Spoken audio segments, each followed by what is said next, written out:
Hello, everybody. Welcome back to Rob's Gaming Table. I'm sorry. Sorry, let me start over. Hello, everybody. Welcome to Rob's Cafe. Coffee, crowdfunding, and conversation. Come on in. Come on in. We'll order a drink. Sit down. We're going to discuss some crowdfunding projects, some board game industry stuff, the channel. I don't know. Whatever you guys want to talk about for the next couple of hours. So yeah. I haven't done one of these streams in about a month. I try to do them every couple weeks, assuming there's things on Kickstarter, GameFound, and other crowdfunding sites, or board game industry news and stuff that's worth talking about that would kind of interest me enough to spend an hour or two or three talking about it. But it's been a month, so that just shows you there hasn't been anything really. I check out crowdfunding platforms. I have our private Discord where our producers post projects that they're interested in. I check those out, click them all the time, read through them, and I'm like, some I add to a list to talk about later. Some I just go, I don't think so.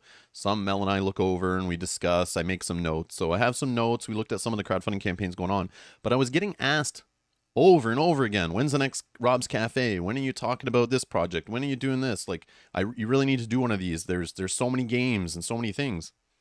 I was like, man, I don't know. Like, everyone's got their own personal take on every crowdfunding project. Everyone has their own state of where they are in their collection, what games they own and stuff. And I talked about this last Rob's Cafe.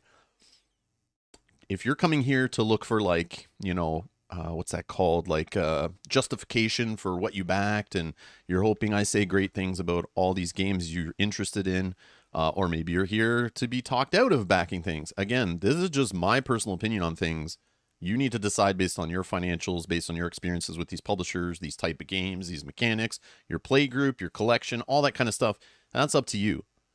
All I do here is just give my personal opinion on why or why not. Maybe I'd back something, what I see about it. Am I going to wait on it? Does this look like a retail buy or a crowdfunding buy? And I come at it like I'm just like you, different aspect. All the games we're talking about today, I have not played any of them. I have no experience, I don't think, with any of the publishers.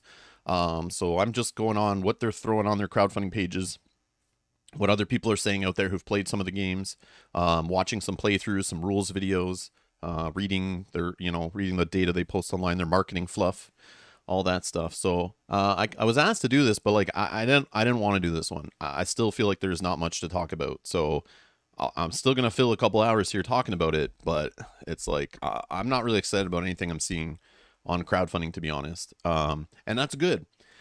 I've gotten used to over the last 10 years in backing Kickstarters. Is usually there's lull times where there's something that's not interesting for me. There's always board games, always crowdfunding projects, always tabletop dice projects and RPG projects and tabletop wargaming terrain projects. And those never end. Big board games full of miniatures that kind of have a game attached. Tons of that stuff. Big $300 all-in boxes of plastic, fantasy miniatures. Those are always there. But every now and then there's a really great game that comes out of it, or something that could be really great. And there's only a handful of those a year that I care about personally for my tastes and my game group and my YouTube channel and all that stuff. So usually there's a quiet time, and I backed a few things last year. I'm still waiting on projects from 2 years ago, 3 years ago, whatever it is. So I have a list of projects that still haven't arrived yet, like a growing list, and I keep backing stuff. But I kind of slowing down, usually the January, February, March kind of time. I'm not usually backing much. I usually just take this time to calm down. I save money. I spend a little extra money on upgrading the channel with equipment and stuff. That's where I kind of spend the Patreon YouTube member budget. Thank you everyone for supporting here. And I put some money recently into camera upgrades. Have you seen the streams of getting sharper, higher resolution? Trying to figure out some of that stuff, upgrading cables and equipment and sound and all that stuff. But anyways, I kind of put more money into that recently because I have all this money tied up, thousands of dollars just sitting there in the crowdfunding ether and nothing to show for it. Okay. So once I hit to thousands of dollars sitting there that I spent, some recently, some a long time ago, I still have that thousands of dollars and I have nothing to show for it. No fun gaming time, no, sorting cards, no rolling dice, no making videos, nothing. No taking up my space in my house where I can't move because there's too many boxes. None of that fun stuff. So I come at this very skeptical right now, and you're going to see that here. I'm just warning you guys. So yeah, If you like back something recently that's up right now, go away. Go away. Because I'm like, yeah, if you're just happy you backed a game and you're like, yeah, I'm all in, I'm good, just walk away. Because, I'm not going to tell you it's so amazing you need to back it or anything like that. I'm telling you probably all today, probably.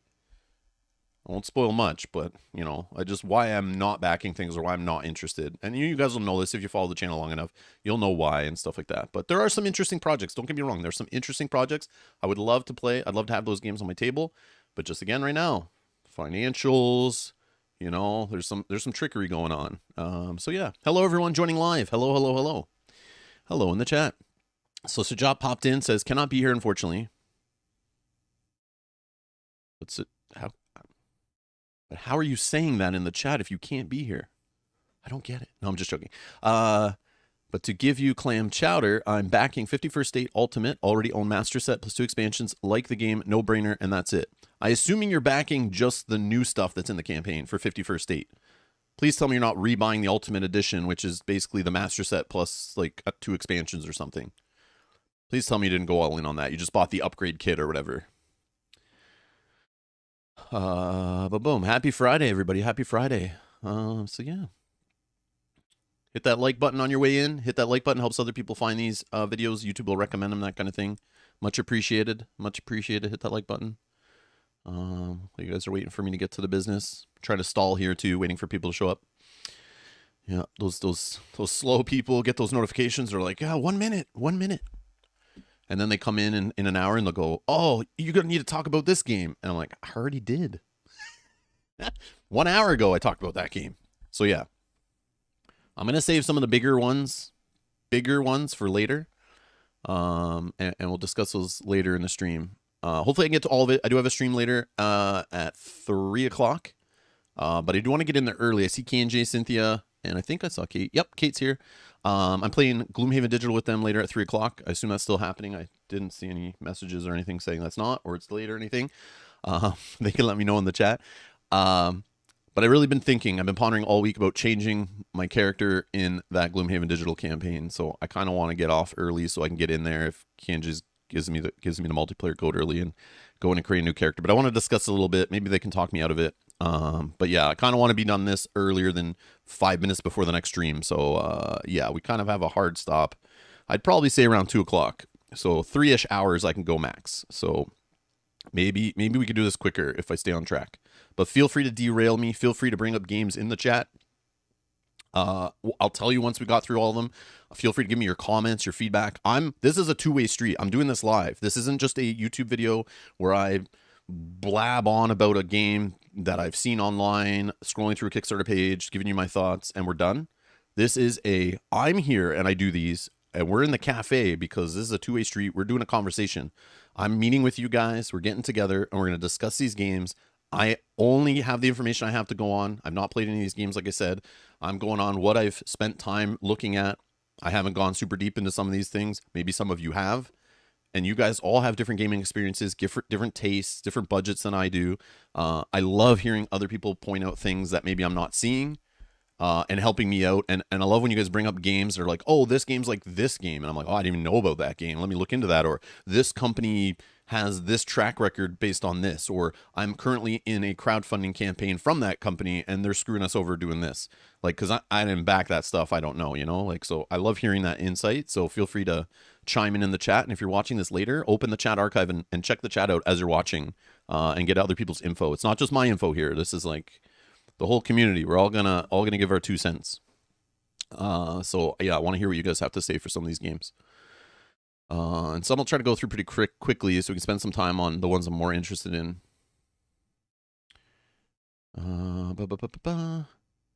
Daniel's asking about Aeon's End Legacy of Gravehold, which is a crowdfunding game and relates to the channel. Makes sense.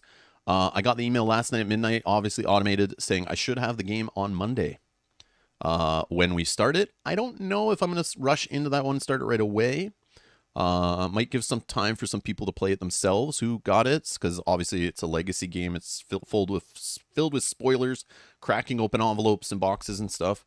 I assume, if it's like the last Aeon's End Legacy game. So I might give it a couple weeks to let people get their copy, start playing through it. Maybe they can follow along. You know, they play a scenario, then they come and watch us play a scenario, that kind of stuff. But yeah, I'm excited to play it. Don't get me wrong. I'm super excited. I just have other stuff that came before it that I got to play. So hopefully in a couple weeks. But maybe I'll drop everything once I see it and open it, and I'll be like, all right, I'm playing this tomorrow. Let's do this. So yeah, nothing locked in. And again, I don't have the game yet, so it's hard to lock in a stream date until I'm actually physically holding the game. Because who knows right now with COVID and shipping and stuff, you never know. Like it might get delayed, might get lost in the mail. Who knows? Porch pirates. Who knows what's going on anymore, right? So until I actually have the game in front of me, I popped it open, look through the rules, kind of figure out what's going on, kind of then wrap a stream idea around it, and then line it up and get it ready. So yeah, that's the play there. Yes, I should have it Monday, which is cool. Kate, did you not get an email yet? I got an email like exactly at midnight. It came in. Like I saw it. I was on my phone, and then boom. Like it was the same from the same email that I got before saying it'll ship soon. It was like boom, here's it shipping. Here's the Canada Post tracking. And I looked it up. Canada Post already had it, so obviously the scheduled email came out later than they truly shipped it. But yeah. Brian, I talked about Astronites before. I'll mention it a bit later. I don't really care about that game. That's not for me. I'm not the target audience for that game at all. So I have no interest in it whatsoever. Yeah. Now, if I didn't own Aeon's End and put a whole bunch of money into that system and realize they're just basically, reprinting Aeon's End, streamlined, more simplified, brighter package on it. I don't need a lighter Aeon's End. And I'll talk a bit more about like my feelings on that later, but yeah, I don't really care about that project at all. I don't care. I mentioned it earlier to let people know that like if you've seen Aeon's End, we played it, I love it, and you don't have it, this might be another option. But once I looked into it, I was like, this is not for me at all. Not for me at all. So yeah, yeah, no thanks. But yeah, more power to them on the double dipping on the game design and all. But yeah, no thanks. No thanks. And they're supposedly not done with Aeon's End. They've said on BGG, I've heard them say multiple times, we're not done with that IP. Don't worry, more's coming. So don't feel like your Aeon's End stuff is done and you can't just pull it out and play it again, or there's not going to be more to play. Like we're just about to get Legacy of Gravehold. So why do I care about Astronites? I don't know. Who cares? Lame. Okay. Anyways. And even so, I don't know. I would still probably recommend. I've never played Astronites, so I don't know. I've watched some playthroughs. I read some reviews of people who played prototypes and stuff, and it's like, basically, I would still recommend getting a copy of like one of the Aeon's Ends, like, over that. Because it's like less game. But then again, if you're like a lighter gamer and you want something more simplified and a prettier package, yeah, maybe. Yeah, I don't know. But please, if you already own like hundreds of dollars of Aeon's End stuff, like what are you buying that for? What are you even thinking about it for? That's what I want to know. Unless you're looking to get rid of all your Aeon's End stuff and consolidate down to one little box. But again, they're going to make expansions for that if it did well. So, yeah. Okay. Okay, KNG, you didn't have to open Gloomhaven already and get a code ready. You don't leave that game running on your PC for hours. Get out of here. You know that game's chugging resources and using electricity, unless you're trying to heat up your house. Unless you're like, shut your heat off and you're using your computer to heat your house. Don't leave your game running for like 4 hours waiting for me to jump in. Come on, man. I do appreciate it though, but yeah. Maybe I'll just start adjusting my character during the stream. Maybe that'll make sense. Just kidding. All right. Let's get to it. All right. First things first. This is linked in the video description. I love to mention this kind of stuff, behind the scenes stuff. So on this picture here, this top right guy, I don't know this guy, but he is like the content creator here doing some podcasting with these people. But I recognize these two faces. I've seen them in presentations. I've seen them at Gen Cons, these kind of things. The guy at the bottom is, I forget the name exactly, Jim Hudson or James Hudson or something. He's from Druid City Games, who does a lot of these big miniature-filled Kickstarters and other games too. And the top left, good information for retail, Pandasaurus Games, I believe is who she's from. It might even say down here, actually. Oh, yeah, right here. Danny Lowe from Pandasaurus and James Hudson from Druid City Games basically come on this podcast for an hour and talk about behind the scenes of the cost of board games rising, manufacturing costs, shipping costs, the different streams of board game distribution, like, you know, retail, going through distribution, direct to consumer, you know, Kickstarter, all that kind of stuff. It's worth a listen if you're curious why all crowdfunding is more expensive now, why shipping has gone through the roof. If you want to hear their experiences over the last 2 years during COVID and how container prices for shipping and that crisis all impacted them and how canceled projects have happened and all this kind of stuff. And they kind of reply to some of the comments they get on their Kickstarters complaining about shipping costs and all this kind of stuff and why some companies subsidize shipping, why some don't. Really awesome. So like this will help you understand where I'm coming from and like having this knowledge and this idea. I've heard all this stuff before. I heard nothing new in this myself, but it was a good, you know, sit there for 50 minutes, listen to this. You'll get tons of info if you don't know much about behind the scenes. Okay. I recommend this before you go on a Kickstarter and complain about the price or the shipping or anything like that in their comments and start bitching like I do. Watch this so you understand. Okay. Watch this. You'll get a good behind the scenes understanding from the retail focused, crowdfunding focus. It's really neat, really good discussion. And it's linked down in the video description if you want to go watch that. And it'll help you understand. The other thing, they mentioned one good nugget that I loved hearing them say was, overall on crowdfunding. And this makes me feel like I'm doing the same thing, right? Overall in crowdfunding, overall spending is down in board gaming. Crowdfunding is down in the last couple of years. Supposedly, or at least recently, the way they described it. I don't know what their timeline is. Is that last year? Is that the last 6 months? I don't know. I don't remember. But not only that is the amount that each individual backer spends is down overall. It's like an industry-wide thing. They're all like discussing it, and they're saying it in here too. So I feel the same way. Over the last couple of years, I've been more like I'll back at the base pledge, or I'm just passing on a lot of games and just waiting them out for retail. Waiting them out for something else, because there'll always be another game that comes along, you know.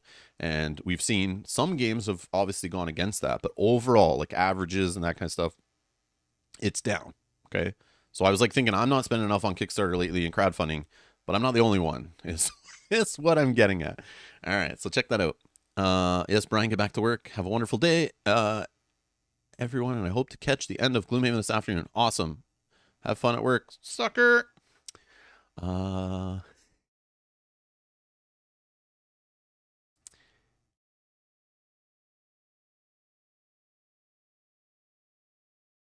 KJ sends the code like an hour early. I don't think it's usually that bad. But I do appreciate that because it reminds me, like, if I need to log in early, I just forget to. I like go, yeah, I'll log in a minute. And then I got stuff I'm like running around doing, trying to get that done. Then I just forget. Cool. All right. So yeah, check that out. It's worth a watch. They do a good job. This guy here, I don't know his name. I'm so sorry. I listened to this guy on a podcast before. He used to do a podcast. I recognized his voice right away when somebody sent me this video. Whoever this Shelf Stories guy is. Yeah, really, really smart guy, knows the industry. Yeah. Cool stuff. All right. So yeah, we're going to be looking at crowdfunding projects on Kickstarter and GameFound. In no particular order, I don't think.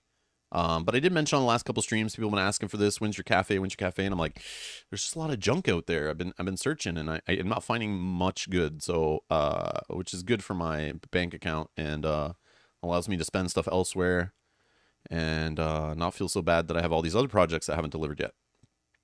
So let's go over the first one here. This is Kabula. I'm not interested in this one at all. This is part of the garbage stuff that I think, personally. Some people might find this fun, might find this awesome and like this silly stuff. But this is a miniature-filled, fantasy game that's just trying to be super silly. Like, super silly, not taking themselves serious. This is where I stopped. When I saw tokens that are butts and teeth and brains, but they're trying to make, like, fantasy miniatures and stuff. Yeah, this is stupid. This is silly. Not for me. But I just want to point it out because... there was something funny as I'm like going through it. I'm like, what are they trying to do here? And it's not getting very much support. So I was like, obviously people aren't really down for this kind of stuff. But where was it? Like they, cat enemies and stuff. But there is really stupid stuff. Yeah, like they're trying to be silly, like, calling you a pervert for, seeing legs tokens, like a female's legs for movement for your giant warrior. A butt token for defensive and heavy actions, like a bare ass, like why? I don't know. They're trying to be different, obviously, trying to be super silly. But like, see this board, like it looks super serious, but then it's like it's trying to be dumb. But then, and again, I don't know much about the game other than what I've seen on this page. But this was funny. Hold on, let me get there. Of course, it's Kickstarter. I've already worn out my mouse wheel on one mouse. So I'm gonna keep scrolling on this archaic garbage website and just keep scrolling to find what I need to find. Going through all this fluff, and I'm so sorry, guys. Where was it? Oh, okay, we got Pokemon, but ridiculous. Okay, sure, whatever. There was one of these funny quotes. I like. Oh man, where was it? Oh man, where was it? Oh, here we go. It's definitely a game we need in the board game world. Okay, this is from Meg, whoever Meg is. We need this. We need this game in a board game world. Like board gaming as a hobby is not complete until we have this game. Okay. But then, and I see all their little quotes are like, yeah, this is something new, something original. We all must have this on our shelf or whatever. I saw one of them talked about we need this. All gamers need this on their shelf. But it doesn't seem like that many people agree. So, yeah, something conflicts there. But it's not really raising much money. Yeah, they funded. But yeah, I just don't. I don't know what's going on here. But then I look and I go, oh, Stranger Game Studios. Oh, they've created 2 things. Oh, let's check that out. Oh, they've tried this before and it got canceled. And here they are a few months later trying it again, and it's barely squeaking by. I feel this one's gonna get canceled. I don't know what they're trying to do, but yeah. Okay, and then there's one other. It's funny, and I'm sorry if anyone backed this and you're super excited about this. It's just not for me. Again, we all have different tastes. We're all looking for different things. So this might appeal to somebody, is why I'm mentioning it. Because, it's like the kind of like, dice roll and move miniatures around, that kind of thing on the surface of some of the games we put on the channel. Where is it? I got to show you. This, okay, this made me chuckle. Oh, yeah, right here. I don't have another game like this. When it comes to both game mechanics and the theme, honestly, this deserves a spot on many shelves. I guess only 319 people's shelves. But yeah. Where is this? Holy crap. Videos. I mean, it looks pretty. Like, I'm not like, it's got the cool miniatures and the pretty board and the cool art. But this killed me right here. This is how serious they take it. It's a desert eagle with a desert eagle. Okay. Like, we got an eagle shooting a desert eagle. And if anyone's watched the show Peacemaker on HBO, I find that very funny. And I think of Eagly, if anyone knows what I'm talking about for Peacemaker, or the comic, I guess, too. Eagly, and then, got a desert eagle. And smoking a cigar, too. That's the other thing there. We got Water Kitty, we got Mick Yummy. Yeah, so when I see this kind of stuff, I just shake my head, and I'm like, they're trying to be different. They're trying to still sell you a bunch of miniatures in a box with a game attached. That's cool and all. And I mean, this could be amazing for the people who get it and review it and love it later. And we could be talking about this, and there could be a 4th Kickstarter later that I'm like, okay, I got to try this game. But right now, this is kind of a joke. Yeah, I don't know. It's funny. It's like, go check this campaign out, get a laugh, is why I'm kind of pointing it out. But yeah, it's not for me. And Kanji's pointing out what I was just about to say too, was the whole quote thing. So I haven't watched any of these reviews, because what happens is I go to these. I've never seen some of these channels. I don't know who they are. So like, they say whatever. So let's say this guy, he shelf side. This game is an amazing replay value. Not only every hero and herald feels completely different. That's not even accounting for all the cards in the game. Okay. You can say it about every single game that's full of cards that comes off Kickstarter. Great. Whatever. But this is just like a little snippet, right? So you got to go watch like the whole review. But again, they're just playing with a preview copy. And, I don't know what to say. But they're just taking these snippets. So go watch the whole thing, and you're probably going to, like, where's the negatives, They're just taking the one snippet out of, like, a 15, 20-minute review. And there could be 10 minutes of them saying what they don't like about it. But they just grab this little snippet. But it's fine. It's just you got to like read past that, right? Just marketing fluff. Marketing fluff. So yeah, do your research. Don't go by these quotes. Anyways. So yeah, just be careful. They canceled it already. It might get canceled again. Obviously, people aren't feeling it. So those quotes that I laughed at about needs to be on many gamers' shelves and something we're missing in the board game world. Yeah, I'm sorry. Nobody's buying that. So anyways, I'm not the only one. All right, let's close those up. All right, so this is another silly one. Hand-to-hand Wombat. And links for these games are in the description. I put most of the games I'm going to talk about in the video description. I'll add more if we bring up other ones and talk about ones. But you can check them out there. So this is from, and I always take a look at this stuff because you guys know there was a time when this Exploding Kittens exploded on crowdfunding by the Oatmeal and whatever, this web comic or whatever, blew up. Everyone bought Exploding Kittens. Then they made like all these other games, Throw, Burrito. They just go with these crazy party games that look awesome at conventions and get people to buy them. But then people buy them, they maybe played them once, and they're like party games, and then they never played them again. Exploding Kittens was cool. I brought that to many work lunches. I had my daughter playing that, brought it to family functions. Exploding Kittens, for what it does, it's like Russian roulette in a card game. Awesome little game. But I've had no need for any of the other games. But this game, I actually have some experience with. So I've obviously this publisher. I went through the Exploding Kitten Kickstarter and everything. I was on the first one. But this game, I haven't played Hand-to-Hand Wombat, but I have played the original version. So as you see here, the kind of stacking little rings on these little pillars, and you're like blindfolded, and you're smacking at each other trying to stop them from building while you're building your own. But growing up in a family of 6, I've already played this game and played this exact same first edition, and it got really boring really fast. This is the first edition I played many years ago. So I don't know if I need Hand-to-Hand Wombat, but if you've never played the first edition, it's by a publisher called Fisher-Price. I played this with my brothers and sisters back when we were little, and yeah, slapping each other, trying to put rings on this thing. But yeah, we got bored of it like in like a day. So yeah, I don't know if I recommend that one. But yeah, might still be fun if you've never played the original. So this one definitely has better production value, and the whole blindfold thing. I never tried to play with this one in the dark, so I don't know what that would be like. So yeah.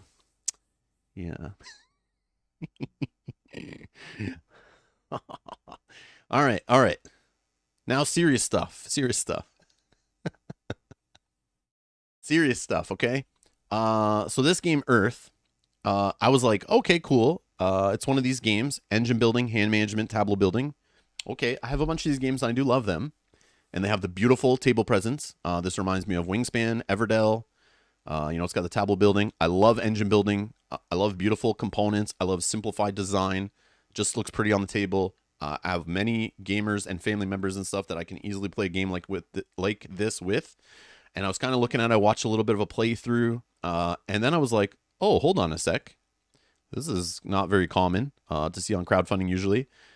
This is a Canadian from the same province I'm in. Yes, many hours north of me. But yeah, I was like, it's a Canadian project. Cool. So it's actually like got Canadian dollars on the shipping and stuff. I definitely would probably wait for this for a retail release because I'd still have to pay like 20 something shipping when I'm sure. But it's definitely affordable. $42 US. The shipping's pretty decent. But go check this game out if you like Everdell, you like Wingspan, those kind of games, pretty games, a little engine building a tableau in front of you, firing off abilities, trying to make the best engine. This game looks definitely pretty, and it's getting a lot of buzz. And you see here, it's almost raised like, $500,000 Canadian dollars, but for a game that's only asking for like $42 US, that's kind of huge. 6,000 backers. Pretty good. People are talking about, could this be the next Wingspan? So just putting that on your radar before things get crazy. But I believe also BGG Earth. I think this was like on the hotness list also when I looked. Let's see here. Yeah, right here. It's on the hotness list on BGG, which means people are like chatting about it, clicking on the page, going crazy. Yeah, I don't know. I don't know how it has ratings already, and it's ranked already. But sure, a little flaw there in the website. But yeah, So I just throwing that in front of you guys. I definitely want to play this game because I love engine building. I love hand management, tableau building. I love Everdell. I love Wingspan. You know, Terraforming Mars, engine building, Scythe engine building, these kind of things. All those games except for Terraforming Mars, the first one, look pretty on the table. I was able to rope in many non-gamers into the hobby using Wingspan and even Everdell, and these kind of pretty games to help explain engine building, worker placement, these kind of stuff. And this has that. So if you like this, like, I just need to show you a picture of it on the table here, but there's playthrough videos and stuff of it. This prototype looks very nice already. But yeah, it's just one of those little, like, pretty games on the table. I think it's neat. I think it's neat. So yeah, just throwing this out there. You know, go Canada. But yeah, just seeing a Canadian design and like this game could blow up. That's pretty neat to see. That's pretty neat to see. I don't see many, you know, Canadian designs when I'm clicking through these cafe chats, you know. So yeah, you're just trying to race to build a tableau, a 4x4 tableau, which I feel like is similar to Everdell, right? If I remember correctly. But yeah, it's just pretty, just a pretty little game. I'm sure it's good gameplay, good times. But there you go. If you played Wingspan to death and you're like, I need something new, maybe this might be for you. Cool. All right. Yeah. Canada seems sus. Yeah, I agree. You might be tricked. I wouldn't trust it. Those Canadians can be shifty. They'll take your money and run. Take your money and run. Watch out. Oh, lots of weird games hit #1 on hotness for sure. For sure. I'm not judging by that. I'm just saying you shouldn't be worried about the game not funding. People are throwing money at it. I would assume it'll show up in retail. People might be talking about it. Just keep your eye on it, is all I'm saying. I'm not saying run out and throw your money at it, but I'm definitely keeping that on a list of if I see it at my local retailer, you know, reasonable price, I probably will pick it up and add it to the same shelf that Wingspan's sitting on, Everdell sitting on, these kind of, you know, little pretty engine building games to throw in front of the same players I play with that like those kind of games and help keep, and, you know, maybe even recommend it to them if it's any good. Yeah, because you can kind of gamble on it when it's cheaper like that, right? And if it's not that great, I can always just give it away to one of them who maybe likes it more than I do, which is totally fine. All right. Lobotomy 2 Manhunt. So this game, Lobotomy, the original, this is like a Lobotomy 2nd edition here. The original one was brought up to us when we were playing, we like to play horror-themed games around October. I think it was Tiny, one of our producers, mentioned Lobotomy, the original, was a game we might find fun based on other games we play. I don't know what other games would emphasize that, but I watched a rules video on this, a overview video, a playthrough, and was reading about this because Mel was really interested, and so was I, based on the theme. The insane asylum horror kind of theme, you know, gives me that like Cthulhu vibe, but also the like, there was a couple of games I used to play back in the day that were like the sanity kind of stuff. I forget what those were, video games, but yeah, this theme had me like, cool. All right, the minis, Mel's like, yeah, I'd paint those, and we were like looking at. Mel really was interested in this one, so we sat down together, watched some videos, read through the page, looked at the prices, all that kind of stuff, and by the end of it, I was like, no. And Mel was like, yeah, no, I'm good. Because I'm sure we would like this. I'm sure it'd be fine. But the vibe I get, and not just the art, and the original Lobotomy looked like more of a theme and art style and graphic design that would more interest me. But this one's gone full zombicide, comic-y art and theme. A little silly, you know, trying to like imitate, you know, Gandalf and pop culture, and it's doing exactly what Zombicide does. Exactly, rolling dice, moving around, you know, a map, trying to grab things and fight bosses and miniatures, and you're just filling the board with miniatures and digging through decks looking for new item cards, you know, which is not bad. It's not bad, but I already have Zombicides I don't want to play. I have Cthulhu Death May Die. This gives me that kind of vibe too, which might appeal to some people. But again, I don't really want more of these type of games in my collection. But it does look cool. It does look cool. Like, other than that, just personally, that's the only thing stopping me is like, you know, it's expensive, and I don't know I'm going to play it more than a couple times. Because I got bored of Zombicides really quick, especially as we got more and more of them in our collection. I realized these kind of games are just kind of boring to me now. I need a little more in my dungeon crawler. But it's the same. Like, you get the same square tiles. Like, they literally have copied and pasted a come on like crowdfunding campaign, design philosophy, gameplay style, miniatures, all this stuff. It feels like I'm looking at a CMON project. You know, like a miniature filled box, silliness, rolling some dice, fighting some bad dudes.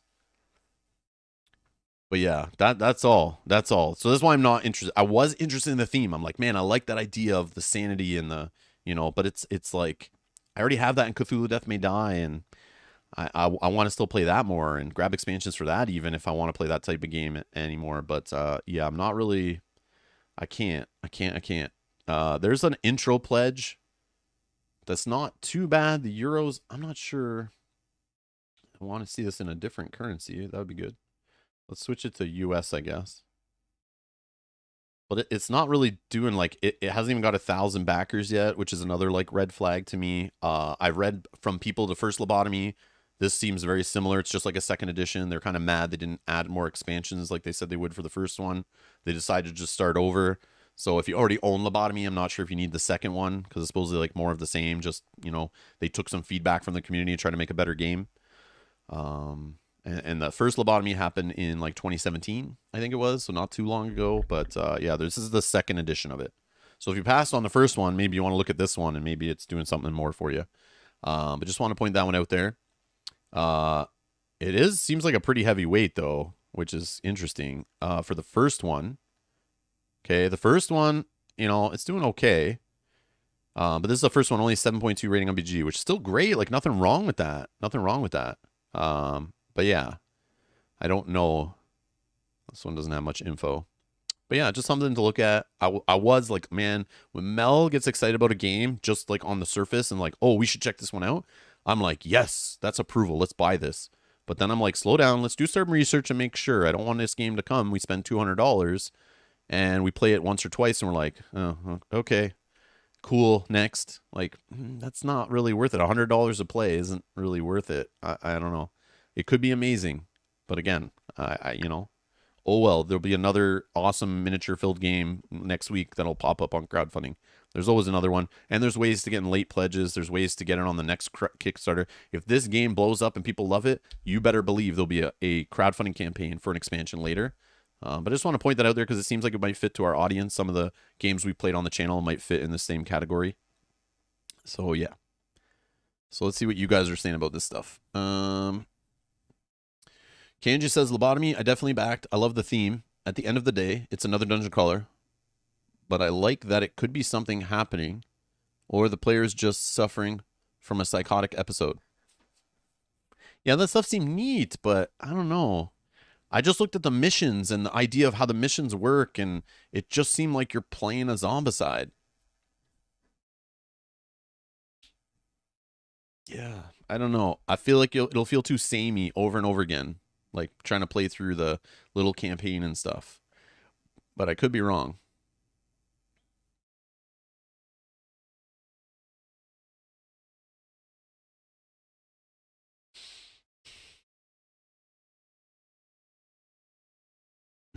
Yogi says, I need a lobotomy. Is it 2 for the price of 1? You see, Yogi, that's true. Yogi says, I've run out of cool Cthulhu Death May Die scenarios, so this was an insta-back. And that makes sense. If you love Cthulhu Death May Die, and you played it a whole bunch, and you're like, okay, I got it. You got all the expansions, you mixed up all the big bosses with all the different scenarios and had some fun, and you're just like, okay, I played all the characters, I'm good. And you want more of the same, this might be the game for you. I feel I get that vibe. I get the very Cthulhu Death May Die or Zombicide vibe from this. Big time. And if you love those kind of games, this might be for you. Not for me, though. But never say never. All right. Yogi says, I'd cancel if they dropped season 3 of Cthulhu Death May Die.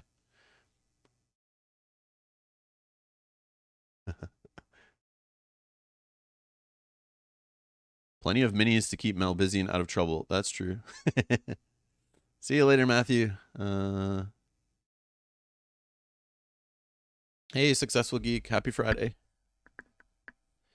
Says, Successful Geek says, I've successfully resisted most stuff on crowdfunding the last few months, and I've had to get more planets for Unsettled, though, because it is amazing.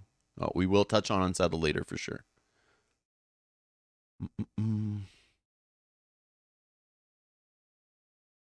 Cynthia's got the same thing. Cynthia says, "Yep, Brian, her husband, walked in when I started looking at Lobotomy, and his face was super excited. Doesn't happen often, but as he scrolled down, he lost interest." Yeah, like when Mel told me this Lobotomy, and I remember looking at Lobotomy 1. I remember because Tiny recommended it last year that we'd probably like it. So I looked at it and was like, "Oh, that's an older Kickstarter. It's not an easy game to get." Then they announced Lobotomy 2, and I was like, "All right, let's." It's an improved version, cool. But I just saw the theme, watched a few playthroughs, watched the rules, and was like, okay, another zombicide kind of game. I don't know if I really need that. But again, there are people that do, but it's not doing gangbusters or anything. So there's something else there. Or just people who backed the first Lobotomy realize they don't need this one. So maybe that's why it's not generating the super hype from the first one, I guess. I don't know.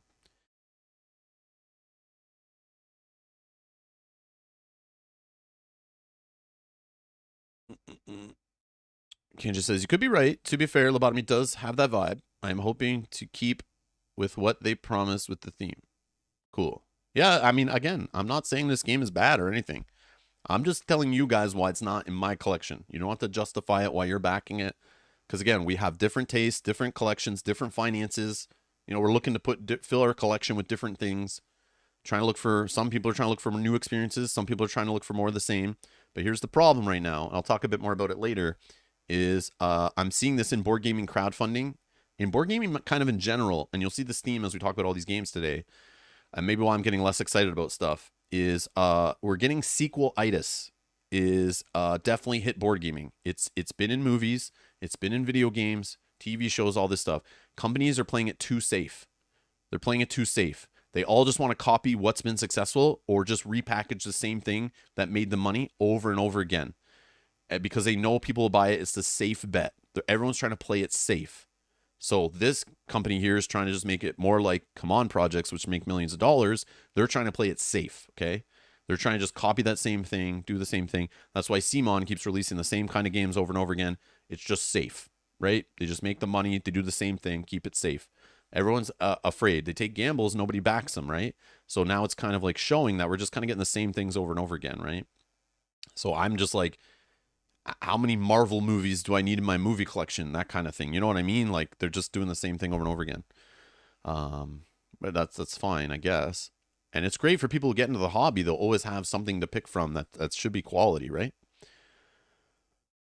All right. Deep Rock Galactic.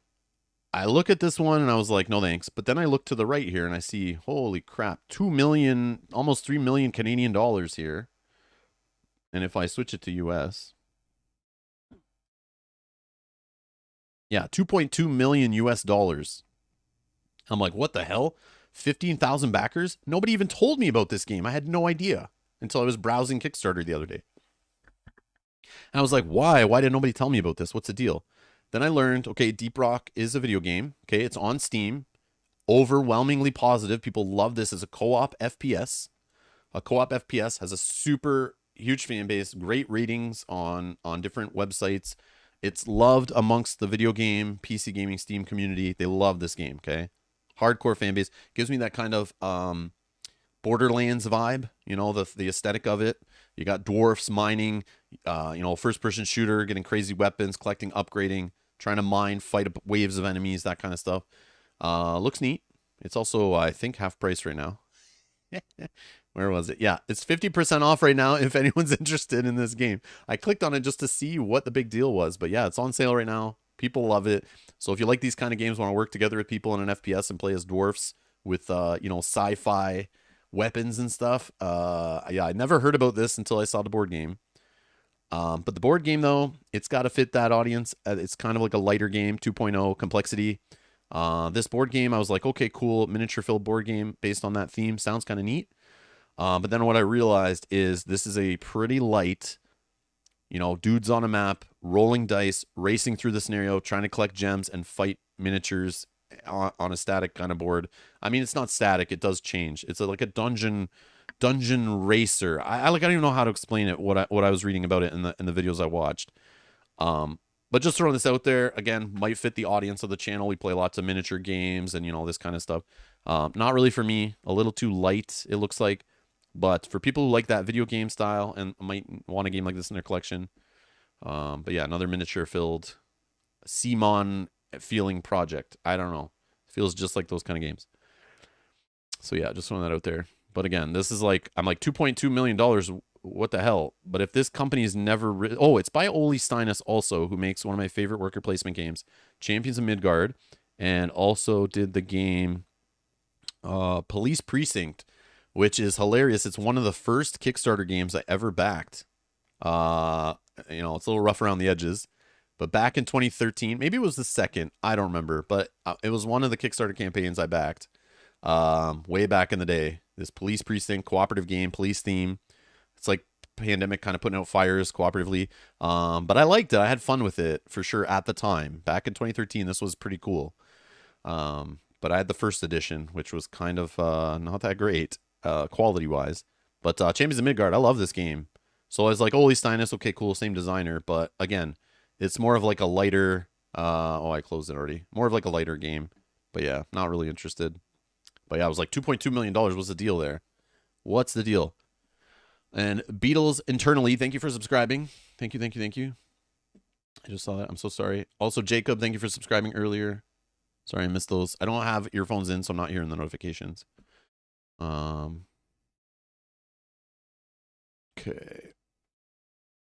51st State over on GameFound here. So, this ties into my sequelitis. Okay, sequelitis. Portal Games is known for doing this, repackaging the same design or game over and over again in new editions, just trying to make money from them. So 51st States had a 51st State regular, which I looked at back in the day when I got in the hobby. I looked at this game and I wish I got it then, but I didn't. I passed on it. But then I learned to love, I didn't realize what engine building was till I got into deck builders and Scythe. They really opened my eyes to this whole engine building thing. And maybe I should have I should have got this game way back in the day. But they made a standard edition in 2016, or a master edition where they included a bunch of expansions, upgraded the components, released a master edition. So if you followed Robinson Crusoe, they did the same thing with that. The detective games, they do that. This game actually was the design for this. They repackaged with the new theme in what is it, Imperial Settlers, that got super popular. So if you've already played Imperial Settlers, you know what this game is.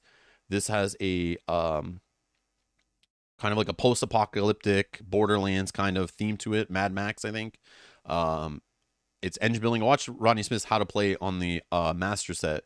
It definitely looks cool. It's like straight up simple engine building. Like playing cards. The multi-use cards are cool. Trying to get resources, spend the resources, building your tableau of buildings. It's got some Take That where you can mess up other people's tableaus they're building. It's competitive. Seems really cool. Seems like I like it. Has wooden guns in it. That seems cool. But yeah, everyone was recommending I should play Imperial Settlers over the years. We just never have. And this was the game Imperial Settlers was based off of. This is a 2010 design. I don't know how much they've upgraded the 2010 components and art and stuff. But yeah, they've created an Ultimate Edition here. Which comes with, the other scary part is it's Z Garcia's #1 game of all time, which he loves short, simple games. So that kind of worries me. But this is all reviews based on the older 2010 game or whatever. But yeah, it's a bunch of stuff in a box. They've repackaged it here.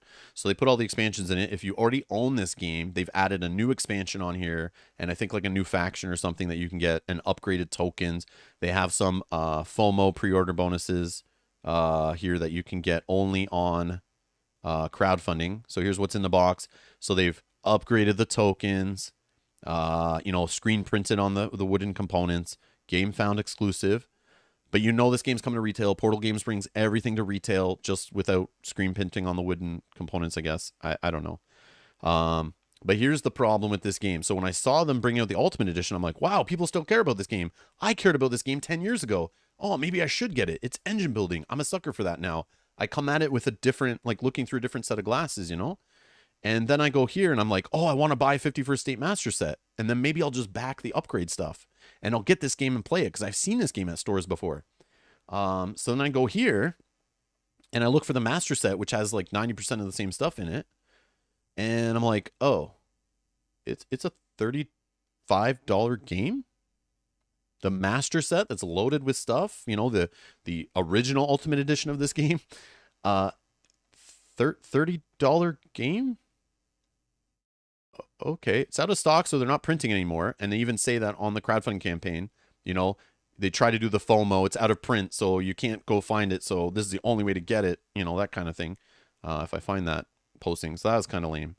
But it makes sense. They want to get a bigger print run done and reduce costs. That makes sense. Solo variants. I don't know. I was interested. Okay, Mel and I watched the video, the gameplay, the rules video and stuff. It's definitely something we would like. But here's the problem. Here's the problem with this. I don't know if I can switch the currencies.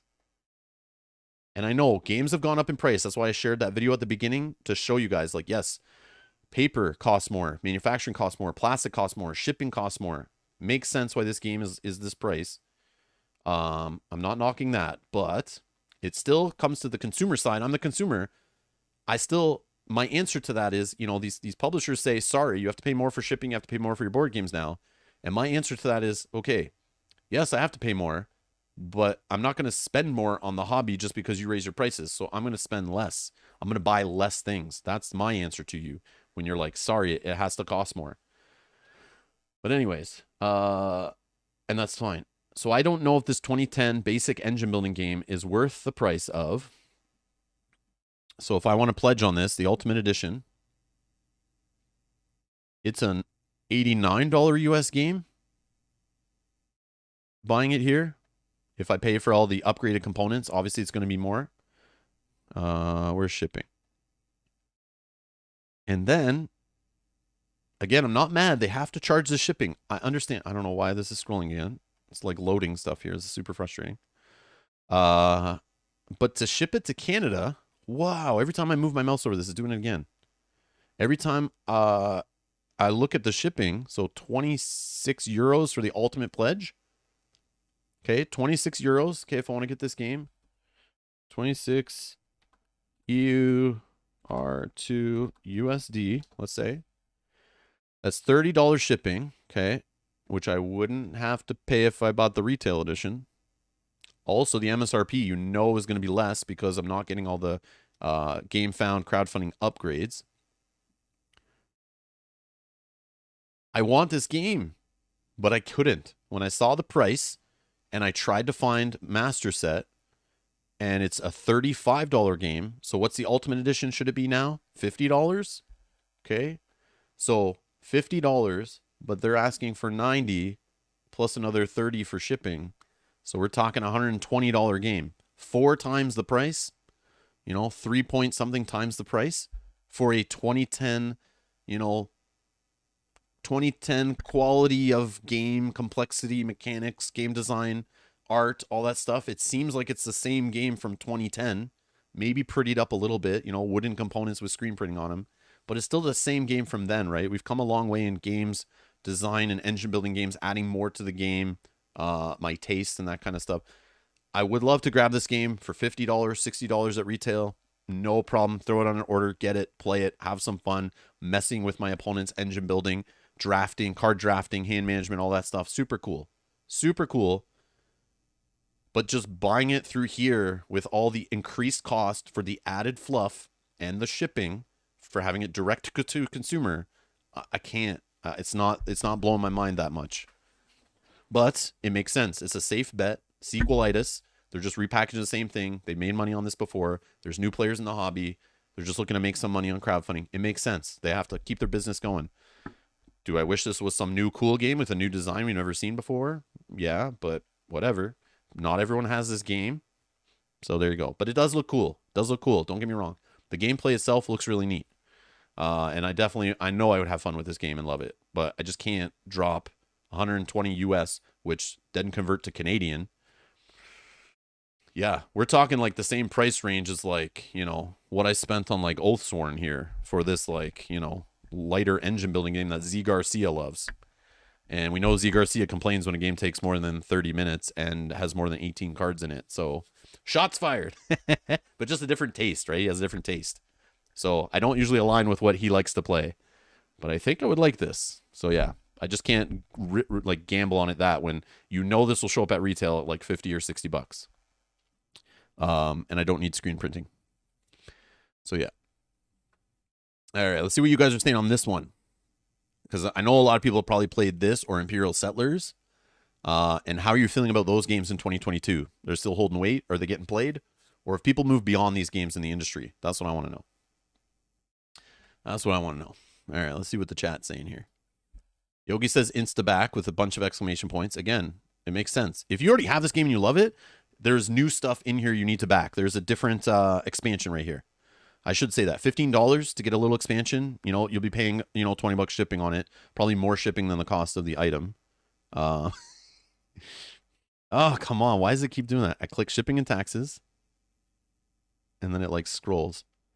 Yeah. Yep. The price of shipping for just the expansion is more than the expansion.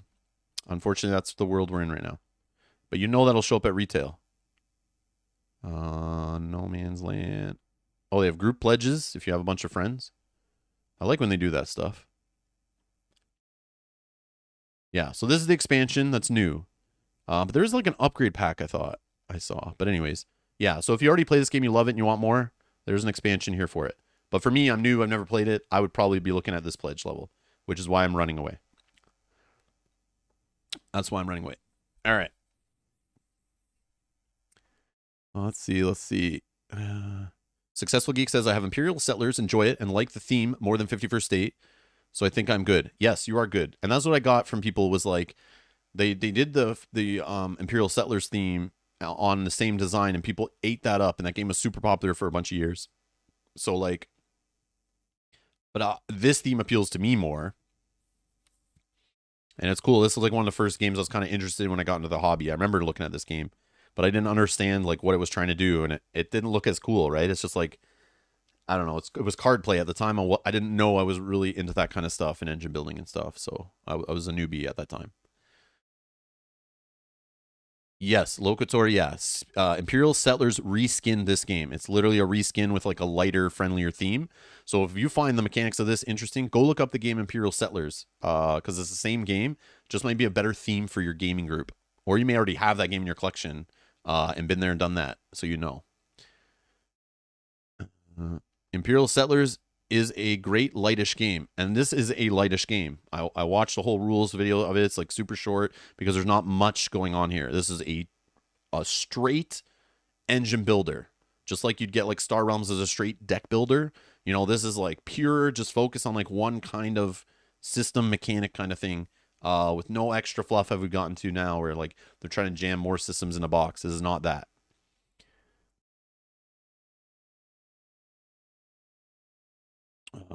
Empire of the North, not Imperial Settlers. Oh, okay. Yogi's saying 51st States, then Imperial Settlers, then 51st State Master Set, then Empires of the North. Okay. And Successful Geek says, yeah, that's how I am too. I think I went through the golden age of crowdfunding last few years. Now I am priced out of the market for the most part. Jason Keen. Hey, Jason, how's it going?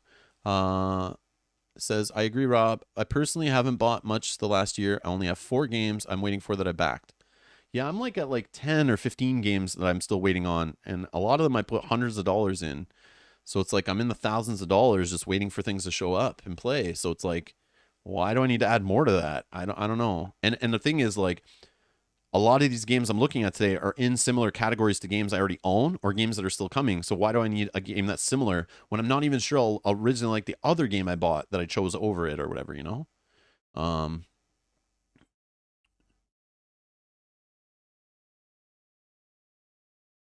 And Yogi says, the main negative about 51st State, if you want a negative, even though it's awesome, is that you only play with one expansion. So when you swap the expansion out, you have to sort through half the cards. Oh, yeah, I did see that, yeah.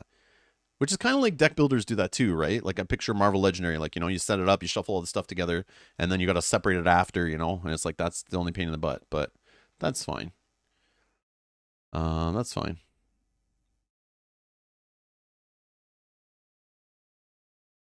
Tara says, I'm still waiting on my very first backed game to arrive, Burn Cycle. I think it should be here in the next few months. Stay tuned to the channel. Stay tuned. Burn Cycle hype increasing. Stay tuned. Oh, soon, TM. Soon. All right. Okay. Done with 51st State. Again, I probably would throw this in my collection if I could find it at retail for like $50.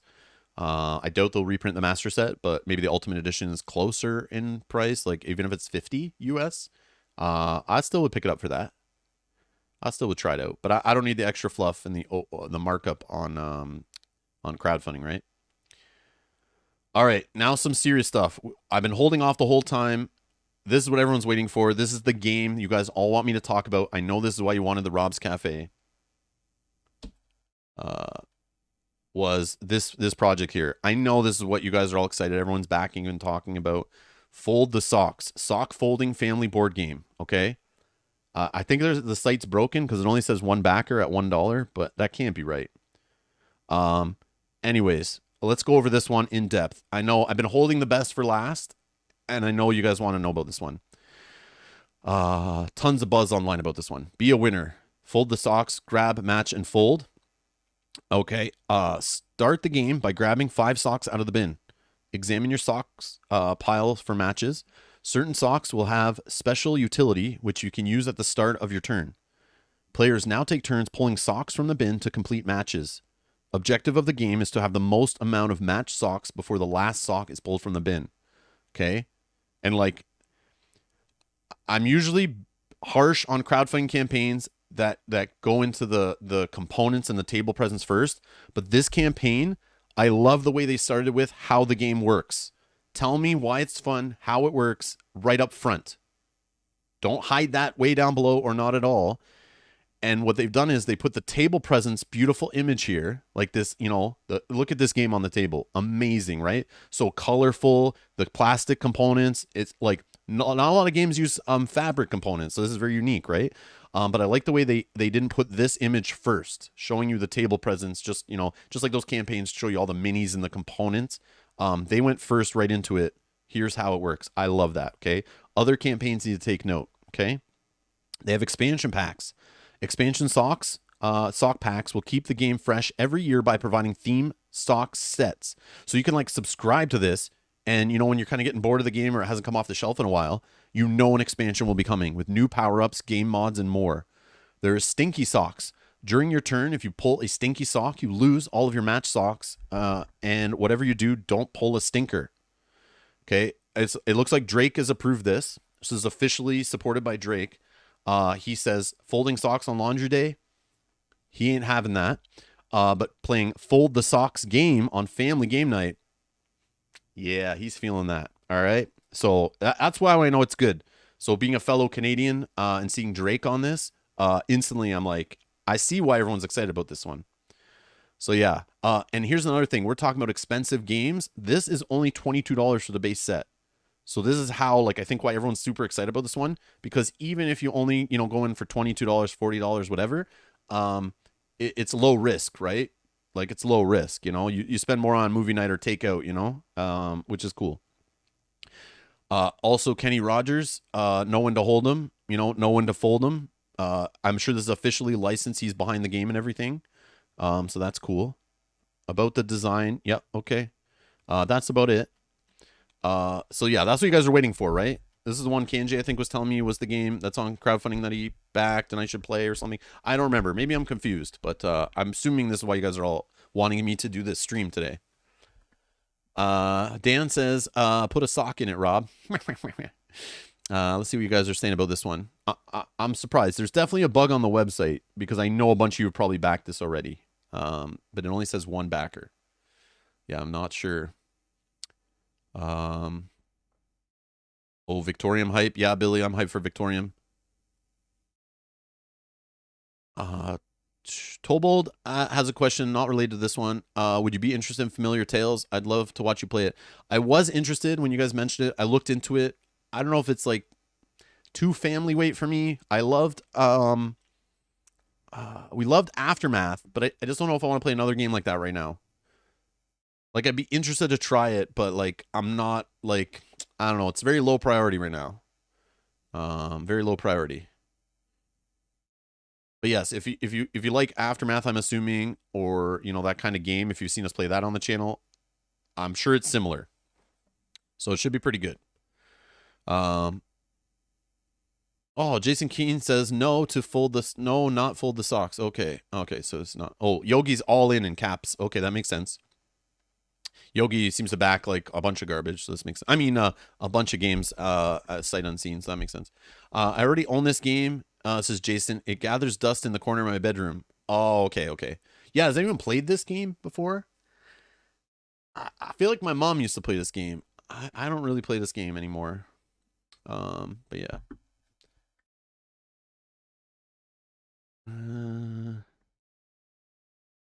Kanji stopped back and everything. Yeah. So here's the problem with Kanji. Whenever Kanji tells me a game's awesome and I should check it out, I take that with a grain of salt. No offense taken, Kanji, I hope, but you have no self control and you seem to back everything. And yeah, I get worried. So yeah, and I see you definitely influence people in our community to back things, but I look at you like a little cockeyed, like I don't know. I mean, you have played some amazing games. You showed me some awesome games, but I have to be careful. I have to be careful. I love you, buddy, but your self control, I don't know. But again, we have different tastes, different collections, different finances. It's all good. But yeah, whenever I see someone like, yeah, Kanji, love this game, it's like I gotta be careful. Gotta be careful. um, Dragon says problem with the game is that all the left-footed socks are missing. That's an expansion coming later next year. Lightwire says I'll be playing this game later today. Oh, I'm so jealous. Yeah, I never got a prototype. This publisher never sent me anything, so I'm kind of upset about that, to be honest. Yogi says just buy one type of sock and then they all match. Genius. Hey, whoa. No house ruling and breaking the game, Yogi. You don't ruin the difficulty with your stupid house rules. All right.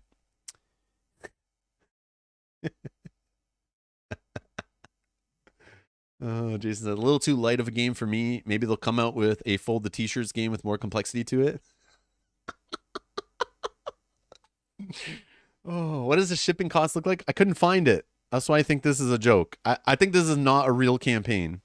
But then for fun, I'm like, what? How do they get on here and nobody stops this stuff? Where is the creator? Mike. Let's see what Mike's created from Indianapolis. What other projects has Mike done here? Yes, I threw shade at Kanji. I'll get in trouble on our next stream later today, assuming he doesn't like lock me out of playing with them anymore. I don't know, but I'll talk with him about it off stream. He knows. I've tried to stop him before from getting people to spend money. All right. Yep, they've tried fold the socks before, but it was unsuccessful. See, they obviously needed more hand in the thumbnail. That was the problem before. They didn't have enough hand there. And this one didn't have hand, so that's why it didn't succeed. And then they also had lickety split fast load paper vessels. So they're trying to sell you door stoppers. So yeah, I don't know. I think this guy's just a joker. I don't know how Kickstarter lets this stuff get on here. But anyways, yeah, I just saw that in the tabletop gaming section. Was like, what the hell? Yeah, tabletop games. I was like, what is this stupid thing? So I thought it was funny. Rob, refresh it. See if we get 2 backers now. Oh, please, nobody back this. Come on. It's funny who I don't know who did it for $1. The guy's mom or something. I don't know. Nope. Still have 1 backer. Please don't back this. This is obviously a joke. But yeah, I just thought it was what the hell. Okay. So I need to take a break for a couple minutes. But when we come back, we're going to touch on Unsettled. This is really the game. And there's one other, at least. We have a couple others to talk about. But I'm going to take a quick break. Just use the facilities, grab a refresh on my coffee. Where the hell is that waitress, actually? I don't know. Anyways. Where is... Yes, sorry. Yeah, so we'll be right back to talk about Unsettled. So stay tuned. BRB.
Yeah, yeah.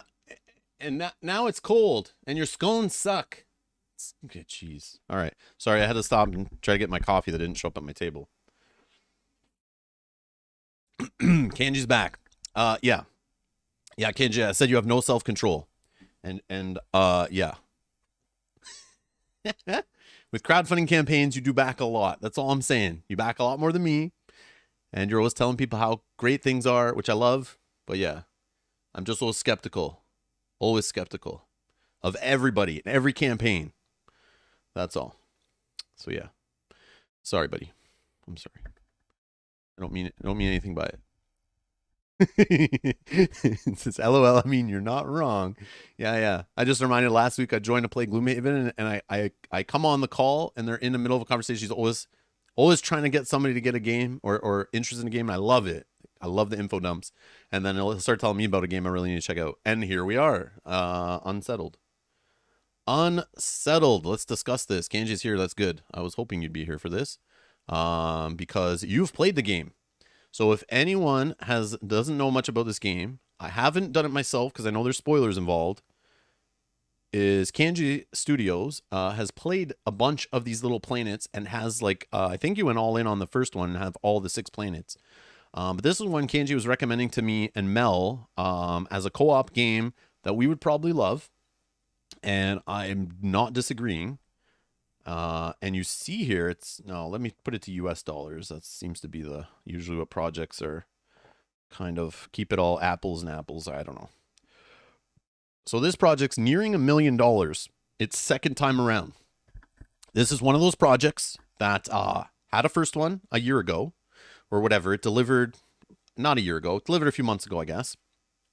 And it's doing like the Gloomhaven 7th continent kind of thing, where it had a successful Kickstarter. It arrived. People loved it. They reviewed it, hit a lot of top 10 lists. And then, of course, boom, add a couple expansions as an excuse to get back on Kickstarter so that people who missed out on the first time, because this is a Kickstarter exclusive, supposedly, a crowdfunding only. I don't think it'll ever go to retail, or maybe it will. I don't know.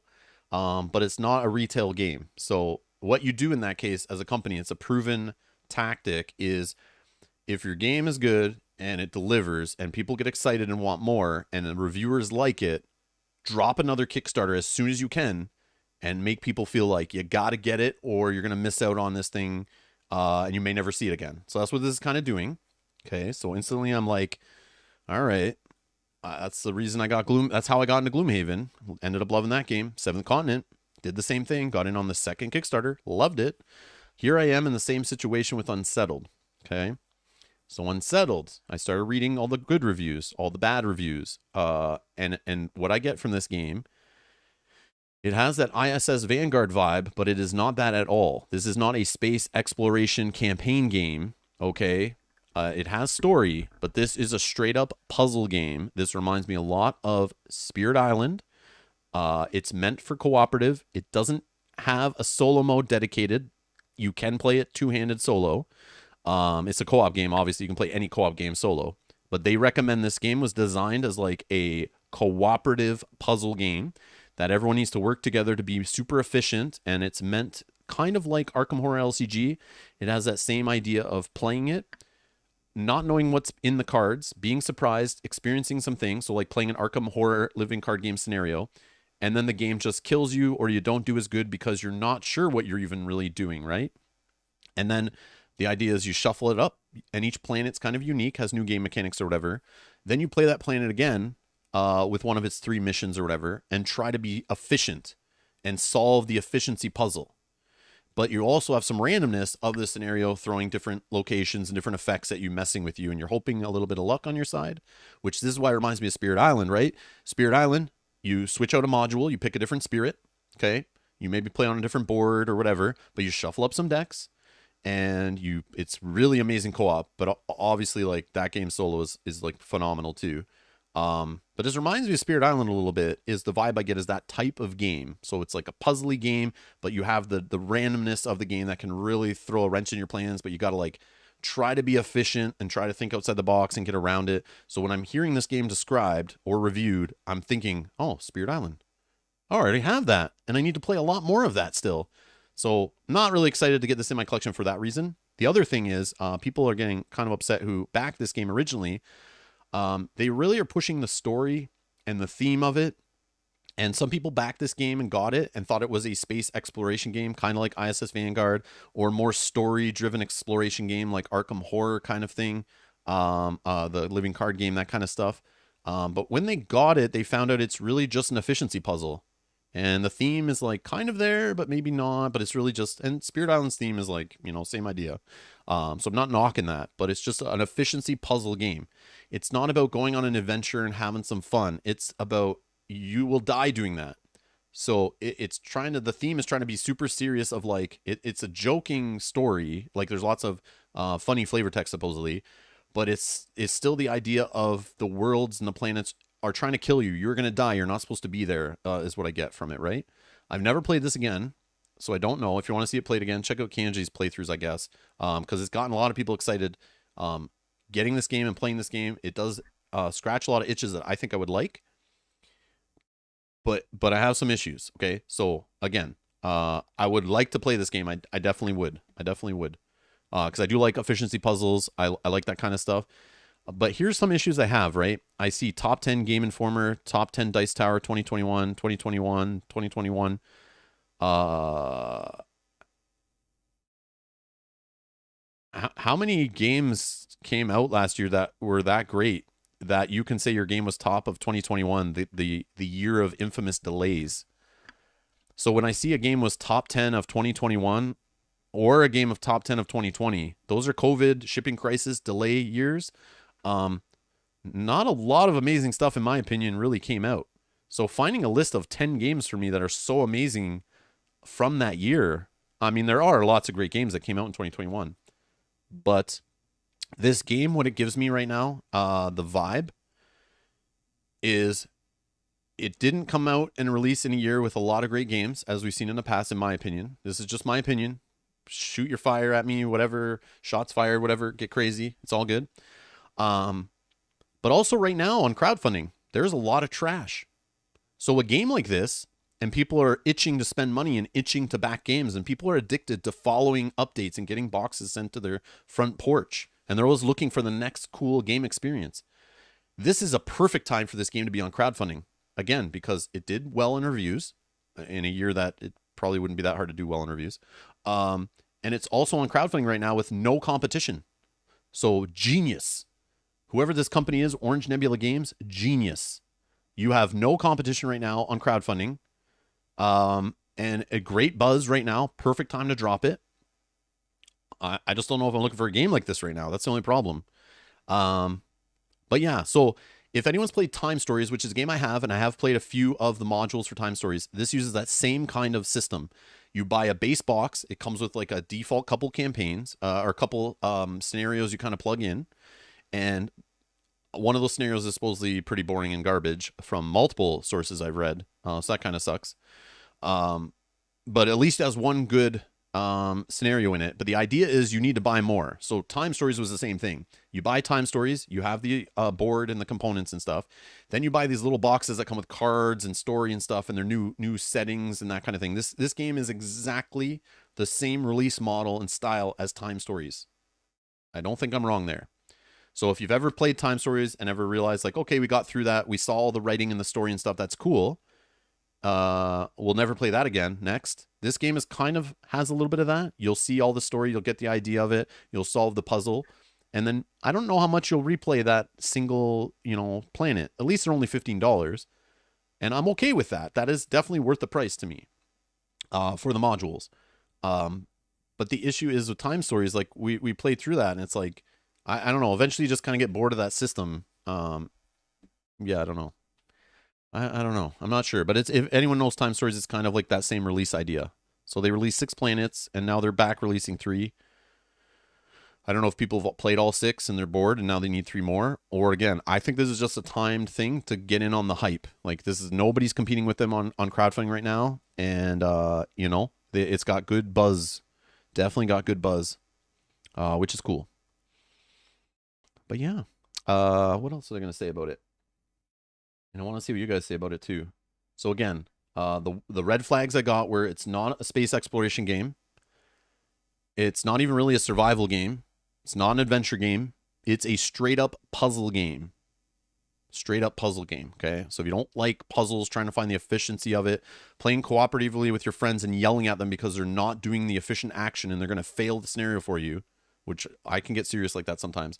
This is not for you. This is not a light, have fun. You know, the first time you play it is supposedly you go in it, you have fun, and you kind of see, you know, it's trying to kill you, and you know, you fail. Ha ha ha! Fun, fun, fun. Like Arkham Horror LCG, right? But then once you play that same scenario again in Arkham Horror, or in Time Stories, or in this game, you then have to stop the joking around and stop the gambling. You have to try to be serious, follow the task at hand, and get it done efficiently, or you don't win. And when you start putting a cooperative group at the table to work together, if one person's doing inefficient actions and not working with the team, you will fail, which is super cool if you love that in cooperative games, which I do. And I know why KJ recommended this because I would love that. But just keep that in mind. That was a red flag for a lot of people. They were kind of upset when they found out that's like what the game is kind of simplified down to. So just keep that in mind. And the issue I have with it. Okay, so I like to back at the lower pledges. Okay, so if I look at this game, and I would back at Constellation, no sleeves. Let me find that one. Okay. Constellation, no sleeves. I don't know if I already passed it. Where is it? Maybe I did.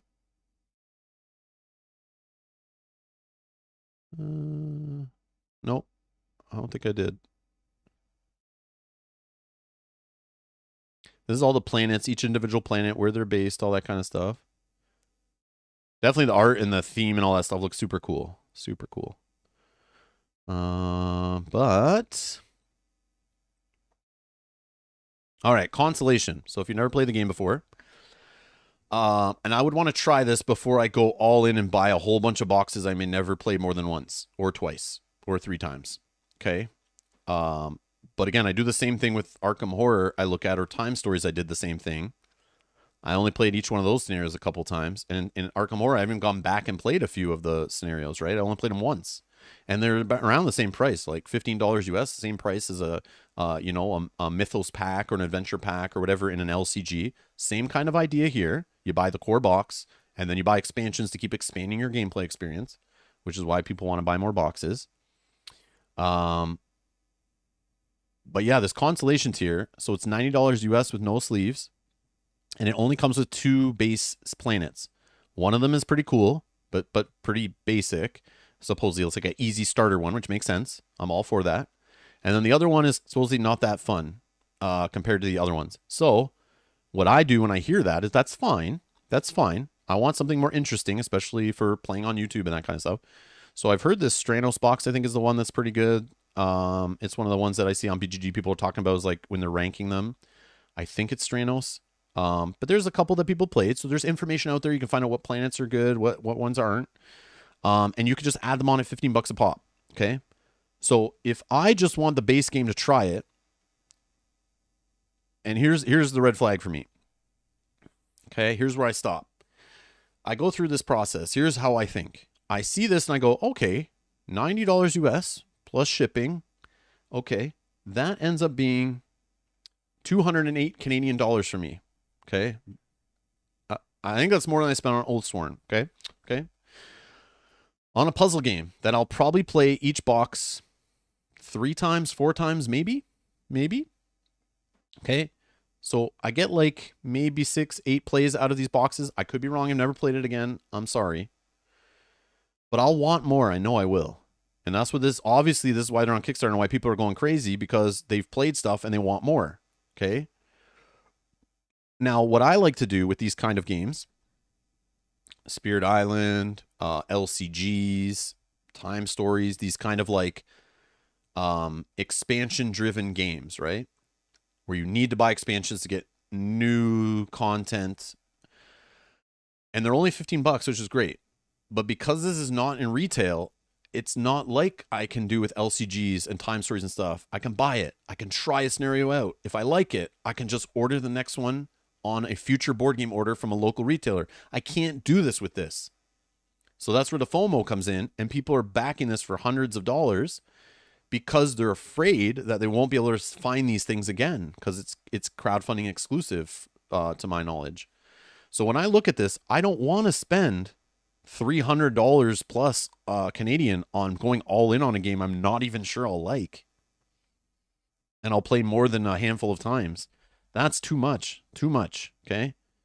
I don't even know if my game group will like it, and they don't recommend it solo. It's meant to be played with multiple players. So I know Mel would probably like it, but will she want to play with me like 30 times, going through each planet a few times? I don't know. So I wish they had these boxes at retail so I could buy this, try it out, and if I like it, buy some more. Will they have another Kickstarter in the future? Sure. But then I have to wait another year to get that stuff, right? So it's like, by then, it's like this game is how many years old, and I just don't care, and I moved on, you know? So I look at it, and the fact it's going to be, if I want to buy this base set plus 2 expansions, let's say I just pick 2 planets I like, we're talking like 250 Canadian dollars for a puzzle game. I can't do that. I can't do that. And the reason why is because it's overproduced. It's going through crowdfunding. They have a bunch of stretch goals and extra bonus free stuff thrown in there. That stuff's not free. It costs money. It adds to the shipping. It adds to the weight. It adds to production. The paper, the plastic, the molds, all this kind of stuff's not free. It's not free. So if this game was in retail, it definitely would be less. I would not pay as much in shipping. Even if I couldn't get the core game at retail, I had to buy it on their web store. That's fine. I wish there was a cheaper, easier way that I could just pick up the planets later, because I'm not going all in on this thing. I can't do that. No way. No way. But people are, based on reviews and top 10 lists and Dice Tower and, stuff like that. So, no offense. I will sleep easy not having this game now. I still may back it at the base pledge because I do want to see what the hype's about. I want to try it, but just right now at that price, I can't do it. And I don't want to really give in. I may still back it later. We'll see. We'll see. I might try it on the channel at some point in the future. You never know. But it is frustrating. I would love to play a game like this, but because it's overproduced, has the game trays and the high-end components, good quality. I love all the quality of it. It seems cool. But the big box game and shipping a bigger box game with all these expansion stuff costs a lot of money. It makes sense. You're not getting ripped off if you buy this. I understand that. But just where I am financially, the games in my collection, I'm staring, and right now we're playing live on the channel Spirit Island. I've been playing it lately. I pulled out an expansion I have. It's 10 spirits in it. That's like having 10 planets pretty much in this game. And I've only played through 2. I have so much Spirit Island to experience, and I love Spirit Island co-op. I love working through the puzzle. I have Arkham Horror LCG campaigns I've not played through. I have time story scenarios. I've in Shrink still. I've never played through. So I know this type of release model. I know this type of game. I already have them in my collection. I see how I treat them and how realistically how much play I get out of them. And it's just it's not for me, but I'm not knocking it. It looks awesome. It looks awesome. And that's why I wanted to highlight it for sure. But people always want to know if I'm backing it, why I'm not, if I'm going to. And that's just where I'm at with it. But again, it still has many days left. Many days. Where is it? 11 days to go. So I have 11 days to decide. I don't think my thought would change in 11 days.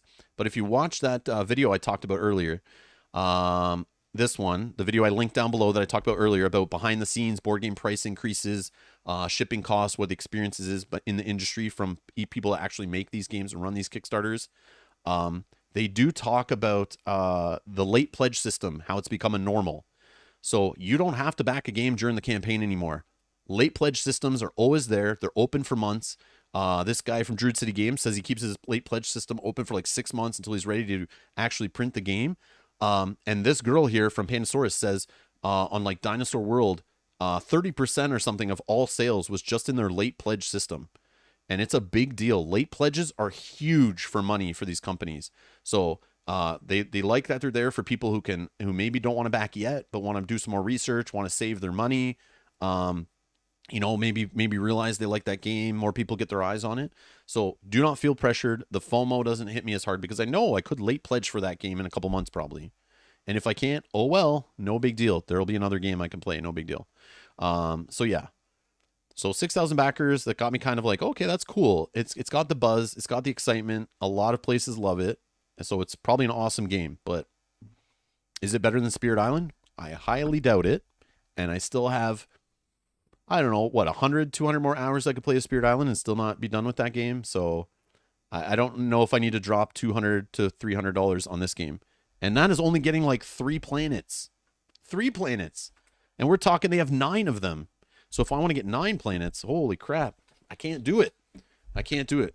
Game is pricey as F. Pricey AF. So yeah. What are you guys saying? What are you guys saying?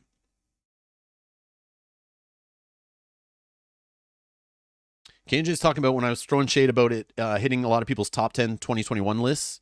There were a lot of great games last year.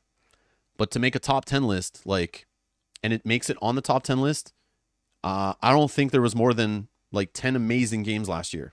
So it's pretty easy to put a list together. And of course, if this is a great game, it'll be on that list. And right now on crowdfunding, again, what's it competing against? Of course, it's going to look amazing. If I'm really trying to back something, I'm using my budget right now to back something. Of course, this would be the one probably, because look what else it's competing against.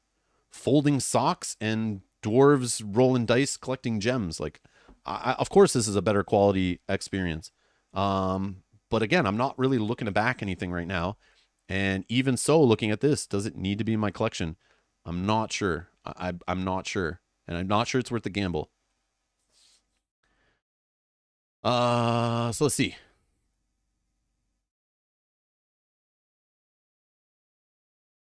Let's see what you guys are saying. It is not ISS Vanguard at all. That's what I said. But a lot of people got into it thinking it was that kind of game because they emphasize story. Story's awesome. Writing's great. But it doesn't have that overarching campaign kind of thing as ISS Vanguard's like. And this is more like efficiency puzzle. That's more like a campaign discovery kind of game, right? Is my understanding. But again, I didn't back that one either. So,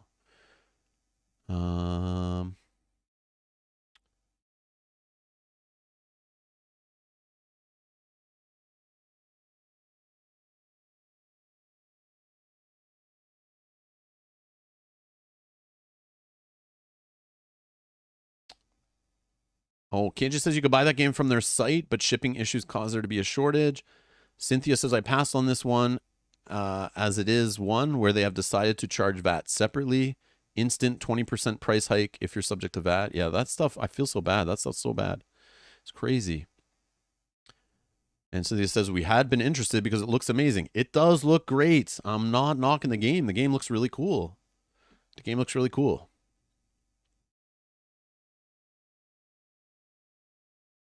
And Drew says, I look forward to Rob and Mel playing this if it's like Arkham Horror LCG.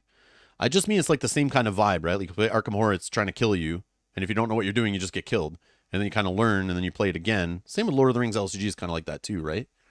You play, go back to the drawing board, then you realize you have to be like kind of efficient and take it serious to win because it's difficult, right? It's meant to be difficult.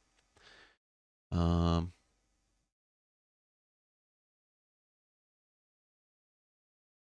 I watched there's like a 45-minute video on this one that I watched. I don't know if you should watch it. It kind of didn't really do the game justice, I think. But I like to know the rules that are involved, how a turn's going to work, and get kind of nitty-gritty with it. But they do have a decent rules video, like half rules, half marketing video. Holy scrolls, Batman. This one right here. How to die properly, how to play Unsettled. So I watched this whole video. It has like a sample turn. They're trying not to spoil anything. Shows you how the system works, shows you all the components, shows you the upgraded storage solutions, all this kind of stuff. But yeah, I didn't really sell me on the game at all. But if you want to know how it works, how you're like spending this to convert it to that and trying to solve this little puzzle, this little like engine puzzle game, this will definitely show you how it works. So at least they put out something there showing you how the game works, like not trying to fluff it and hide things, like this is straight up. Here's how it works. Like, here's what everything is. It shows you right here. And then since the game's already been released, like you can find, people playing it and reviews and stuff. And if it's on top lists, okay. Anyways, yeah. But yeah, I'll never say never. I do want this game. I do want to play it. I want to try it out. I want to experience it. But for $208 for just 2 of the modules, or end up getting up in the $300 range to try this puzzle game out, the space theme puzzle game, I don't know if I can do that. The cool part with a game like Spirit Island, I was able to go to retail, spend like $60, buy the base game, try it out. And that game I wasn't sure about. And I got to try it out and fell in love with it. And it was easy to buy expansions, easy to expand the game, and still have tons and tons of stuff to play. I wish there was an $80-ish version I could buy to try this game, Canadian, without all the shipping, without all the fluff. But this, you can't do that. Maybe from their website eventually, but again, the shipping will be just as crazy because it's still direct to consumer. So yeah, this game is like perfect to be at retail though, I think, because of the modules. People love going to their store and adding those modules onto board game orders. Like, that's the whole LCG model, man. People love that stuff. They worked with Time Stories too. So it's too bad I can't back just the base here at a decent price and then pick up extra planets as I feel if I like them. If I don't, I just don't buy them. That's great. But a little bit of FOMO stuff here. You got to get it or you won't get it. And I'm not really a fan of. I'm not really a fan of. So let's see. All right.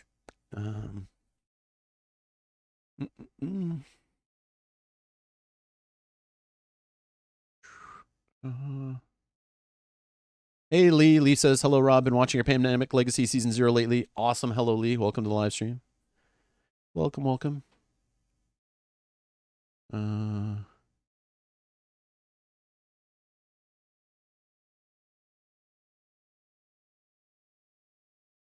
Yeah, Sakabra's saying this too. So if anyone's played Vindication or backed Vindication or been through all that stuff, this is the same publisher. So you should feel pretty confident. They've already delivered projects, have made good quality games, or good quality game, I should say, 2 games. But yes, thank you, Sakabra, for pointing that out. I never played Vindication, so I don't know, but I remember hearing lots of buzz about it at the time, and then obviously look into it and found it was like hard to get, so I just pass. But anyways, yeah. Stacy says, I think the price is good for all that content. Do you? So I have a question for Kanji then. So on this discussion, I see people making videos about the replayability. This guy, Quackalope, I saw him make a video about trying to answer the issues online that people think this game isn't that replayable. And what I've, from my research and actually reading people's reviews on BGG who got the game, played the game, sold the game, kept the game, whatever, there are surprises in every module. But once you play it once, you kind of see most of the surprises of that scenario. And then it kind of clicks. Then you're just replaying it with the variability of the randomized decks and things to try to solve the puzzle. So there's this discussion of you play each mission or each planet a couple times and you're kind of like, okay, next. And you kind of move on. I don't know how true that is for everybody. I don't know how replayable it is. But that's also the question. So the price of... So I don't know, Stacey, if you're talking about the all-in, but the all-in being, where is it? Like $250, $210 without sleeves. Okay. So the price for all this content, I don't know. Is that good? I'm not sure. It's just like a bunch of little chapter packs. That's fine. I don't know if that's good or not. I mean, nowadays it's fine. I'm sure it's priced appropriately, but also you have to add on the shipping. And I'm not one for buying. I very much disagree with the idea of buying expansions for a game I've never played. So I can't do that. I would never back this all in. Never. Unless I've already played the game and know I love it. I can't. That goes against everything I believe in. That's stupid business practice. It's irresponsible unless you really, really know. But man, I have backed games with their expansions. And then I realize by the time I get to their expansions, I don't care about playing the game anymore. And it was a waste of money to buy those expansions.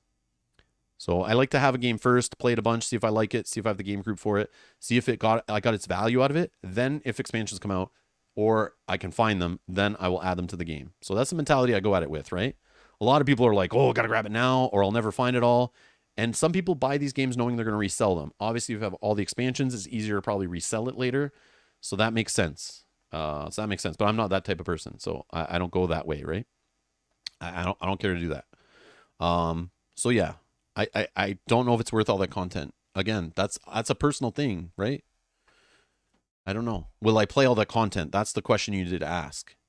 It's like the price for all that paper, weight, plastic, cardboard. Yes, the price is good for that. The price is good for that sitting on your shelf, but like, is it worth it gameplay value wise? I don't know. How many times I'm going to play this over and over again with the different modules? I don't know. I don't know if it's worth $300 for that. It's hard.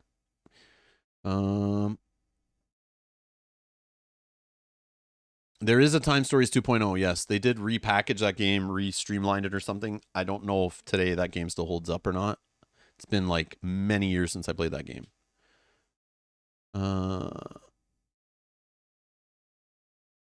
That's a base. Yeah, the base game comes with 2 planets. Yes. Yeah, I did my research. Like I looked into each one and read about them, and then read some people's thoughts on ranking the planets to see if like how many should I actually back, like if I were to back it. And it seems like probably getting the 2 base ones and then backing like 1 or 2 other planets is probably like all you really need. But if you love the game, then you want more, right? So it just sucks you have to wait for another Kickstarter for that. Or I guess buy on their web store if they have them in stock.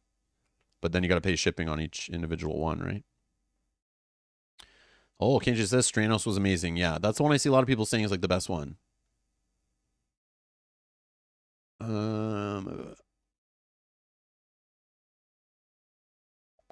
Rob is adulting. I don't like it. Responsible Rob. Where does my account send Rob flowers?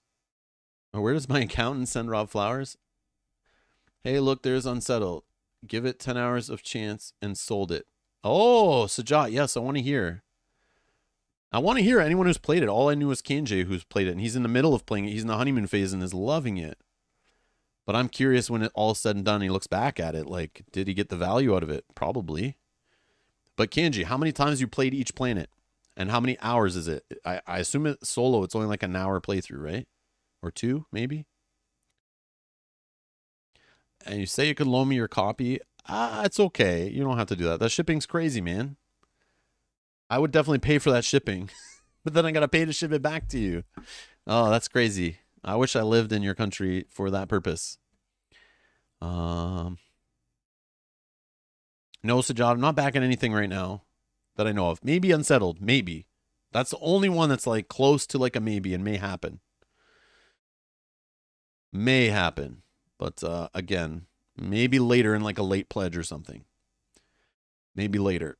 Maybe later. I do want to try it so bad, but again, not for $200 to $300 to try it. I can't do that.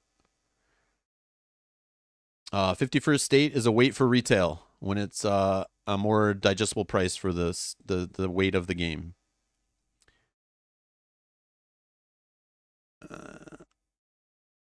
Pow says, first time watching your channel live, but I've been binge watching your Arkham LCG playthroughs. Do you plan to play the other campaigns you haven't played live, Innsmouth and Dream Eaters? Yes, probably later this year. We will play those. I would assume this year, but I can't. Yes, we will play them for sure. I didn't track all those down and buy those not to play them. For sure, we will play those on the channel. I just don't know how quickly, right? I like to focus on one LCG at a time. But yeah, we'll get to those. We'll get to those.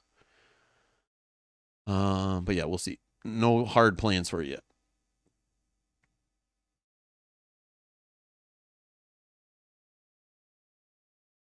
So Yogi's asking, when's the next Arkham playthrough to fill in for No Unsettled? So assuming Unsettled would deliver in February 2023, but more likely delayed by 3 or 4 months. So that would time our next Arkham playthrough, if I was to fill it in that slot, would be, like April, May, June of 2023. So no, I will not fill this in that void. That does not work.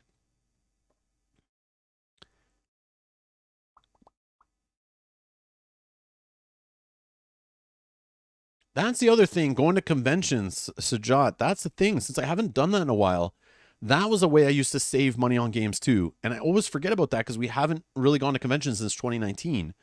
But a lot of these games, I know I will put on a list. I do have a list going of games I'm interested that I saw on crowdfunding that I'm either waiting for retail, waiting for later to see if they're any good, or maybe grabbing them some other way, right?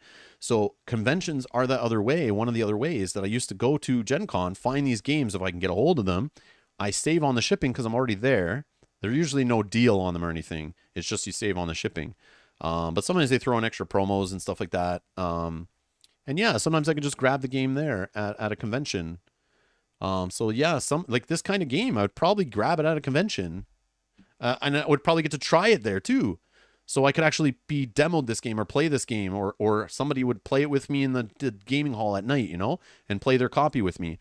And then I would know whether I'm going to go in for $200, $300, $400, grabbing all this stuff and taking it home. But it's just I can't gamble on it. I don't know. I can't gamble.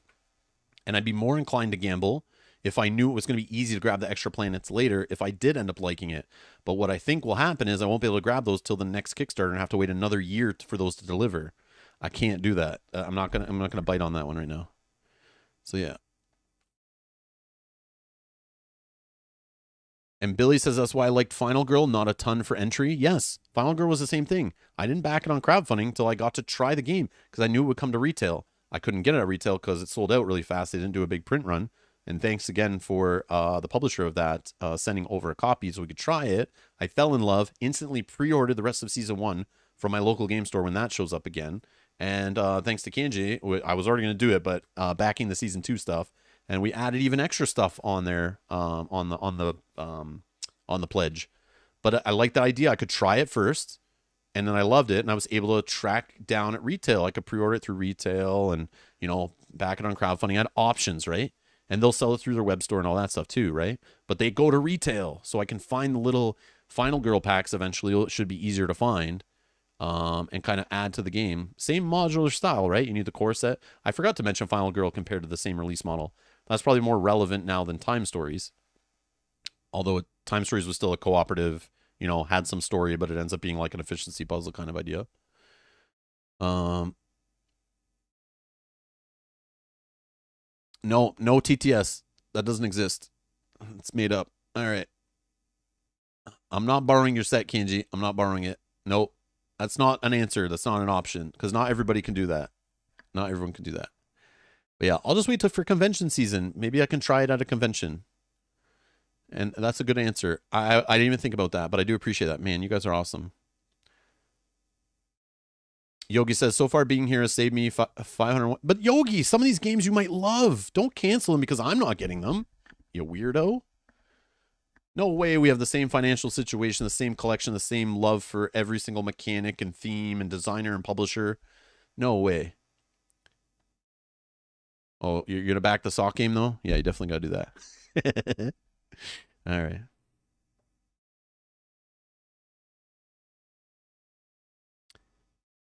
Yeah, Locator, I agree. The value of $15 for each expansion planet makes sense because on par with an LCG, it makes 100% sense.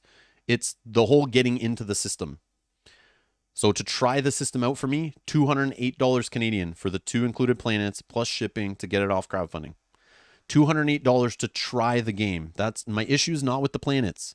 My issue is with the overall cost. When it's said and done, sitting on my shelf staring at me, hundreds of dollars spent, how many plays did I actually get out of it? Whether I bought 4 planets, 2 planets, 8 planets, 9 planets. Yeah. I don't know if I'll like it. That's the problem. And that's what happens with some of these games. I need a cheaper entry point. Especially if it's a modular game like this. There should be a way cheaper entry point. But it's because the overproduced game trays filled giant box, it makes sense why it's more for the entry. Which is fine. That fits the Kickstarter audience. That makes sense. It makes sense.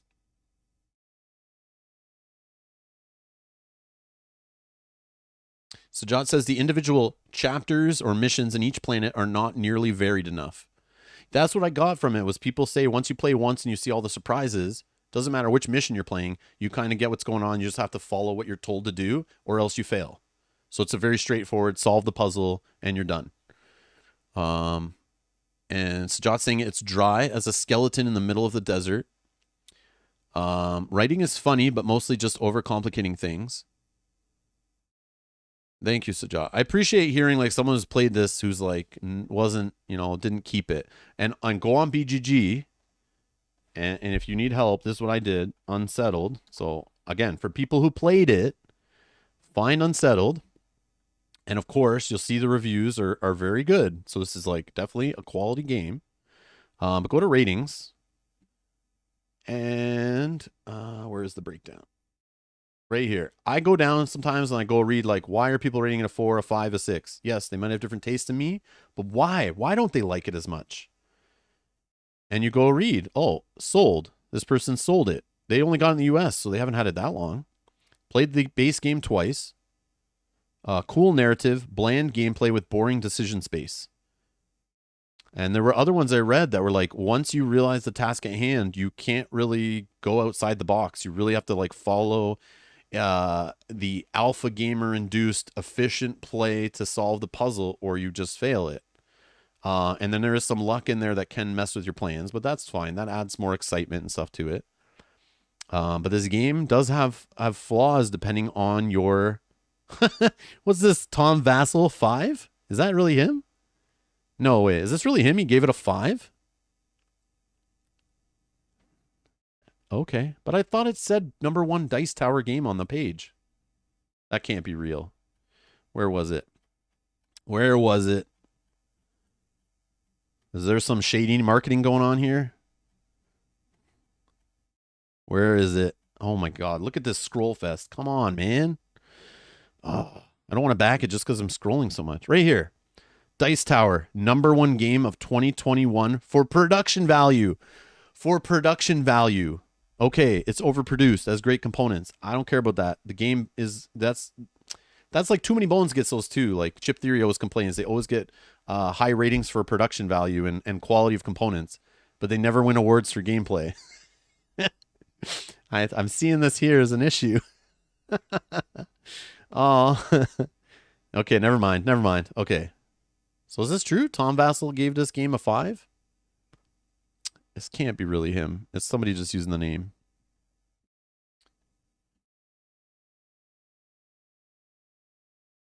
Oh, no. Yeah, it's Tom Vassal. Holy crap. Okay. Okay. Well, what do you have to say to that? I bet it's because it's really hard, right? And it's like a straight puzzle game, not a fun story game. Like a light, story exploration kind of game. Eric says, new to the channel, top notch. Thank you, Eric. Quite often there's one obvious good decision and therefore it's a 0 decisions to make. That's the decision space. So Sajad just played the game and sold it. I don't know if maybe that was Sajad's review I was reading right there. Cool narrative, bland gameplay, boring decision space. Sajad, do you really live in Arlington, Texas? I found your secret online identity right here. I am answering Pontus. I'm scrolling back in the chat and trying to answer questions because I talked about the game for like 10 or 15 minutes and then I'm going back through comments. So yeah, there's no stream lag. It's just I'm going back and I don't want to miss some people's thoughts.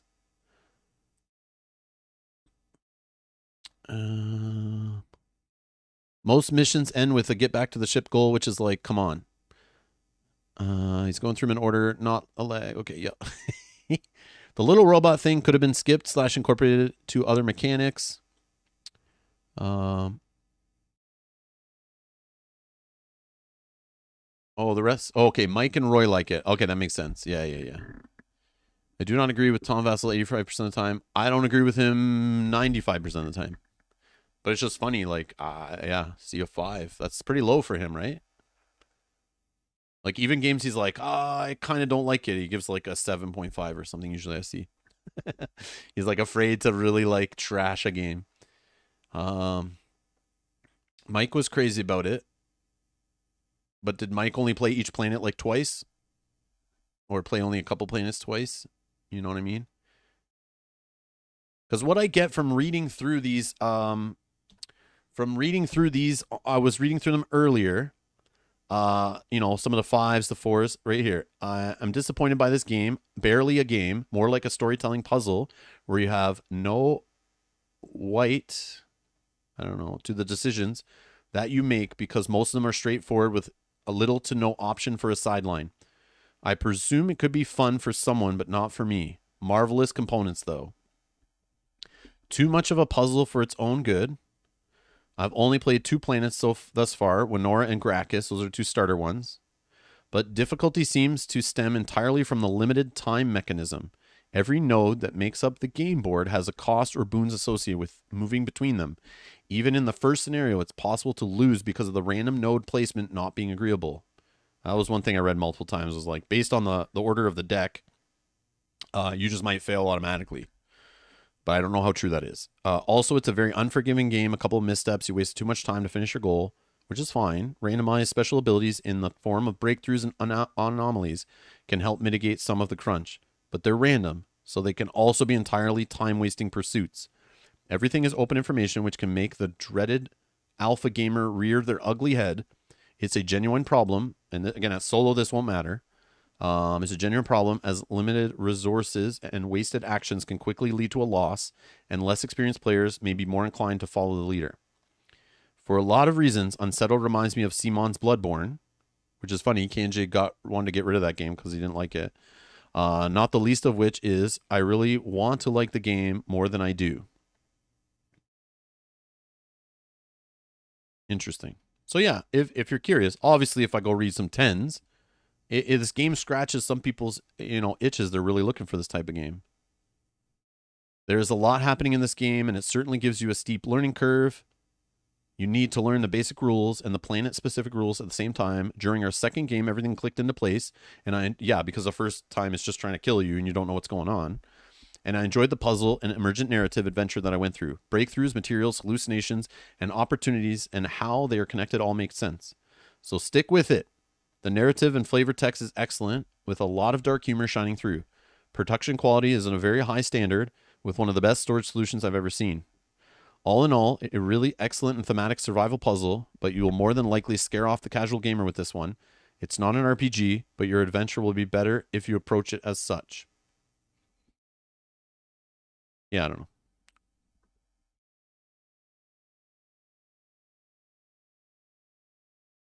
But yeah, the co-op part sounds really fun to me. But yeah. Really cool. But yeah, at its heart, it's an efficiency puzzle. At its heart, it's an efficiency puzzle. You have to maximize your time and calculate your actions carefully. No fooling around or you're dead. Oh, man. All right. Back to the chat. Oh, Tom hated it, but everyone else liked it. Okay. Z hated it even more than Rob. I haven't played it, so I can't judge the game. I'm just going based on information I'm seeing here, how I feel. I'm just giving you guys info that I'm seeing online from people who played it. Lightwire says Dice Tower is poop to me. I stopped giving them money. No comment. Understood. I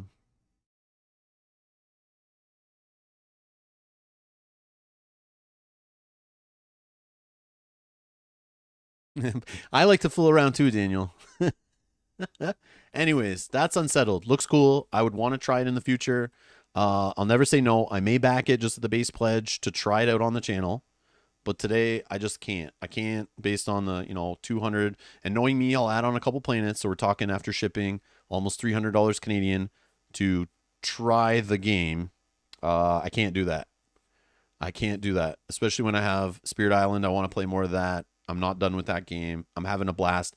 And that is one of the best co-op puzzle experiences I've ever had on my table. 3, 4, 2, and 1 player. All those player counts. I love Spirit Island. I'm not done with it. Far from finished with it. So I have no FOMO feeling like I need another efficiency puzzly game in my collection right now. Especially for that price. So that's where I'm at. Okay? But please look into this game. It looks really cool. Doesn't seem like a bad game. Just understand what you're getting into. It's an efficiency puzzle game with clever story and discovery to it. But yeah, it's not like a...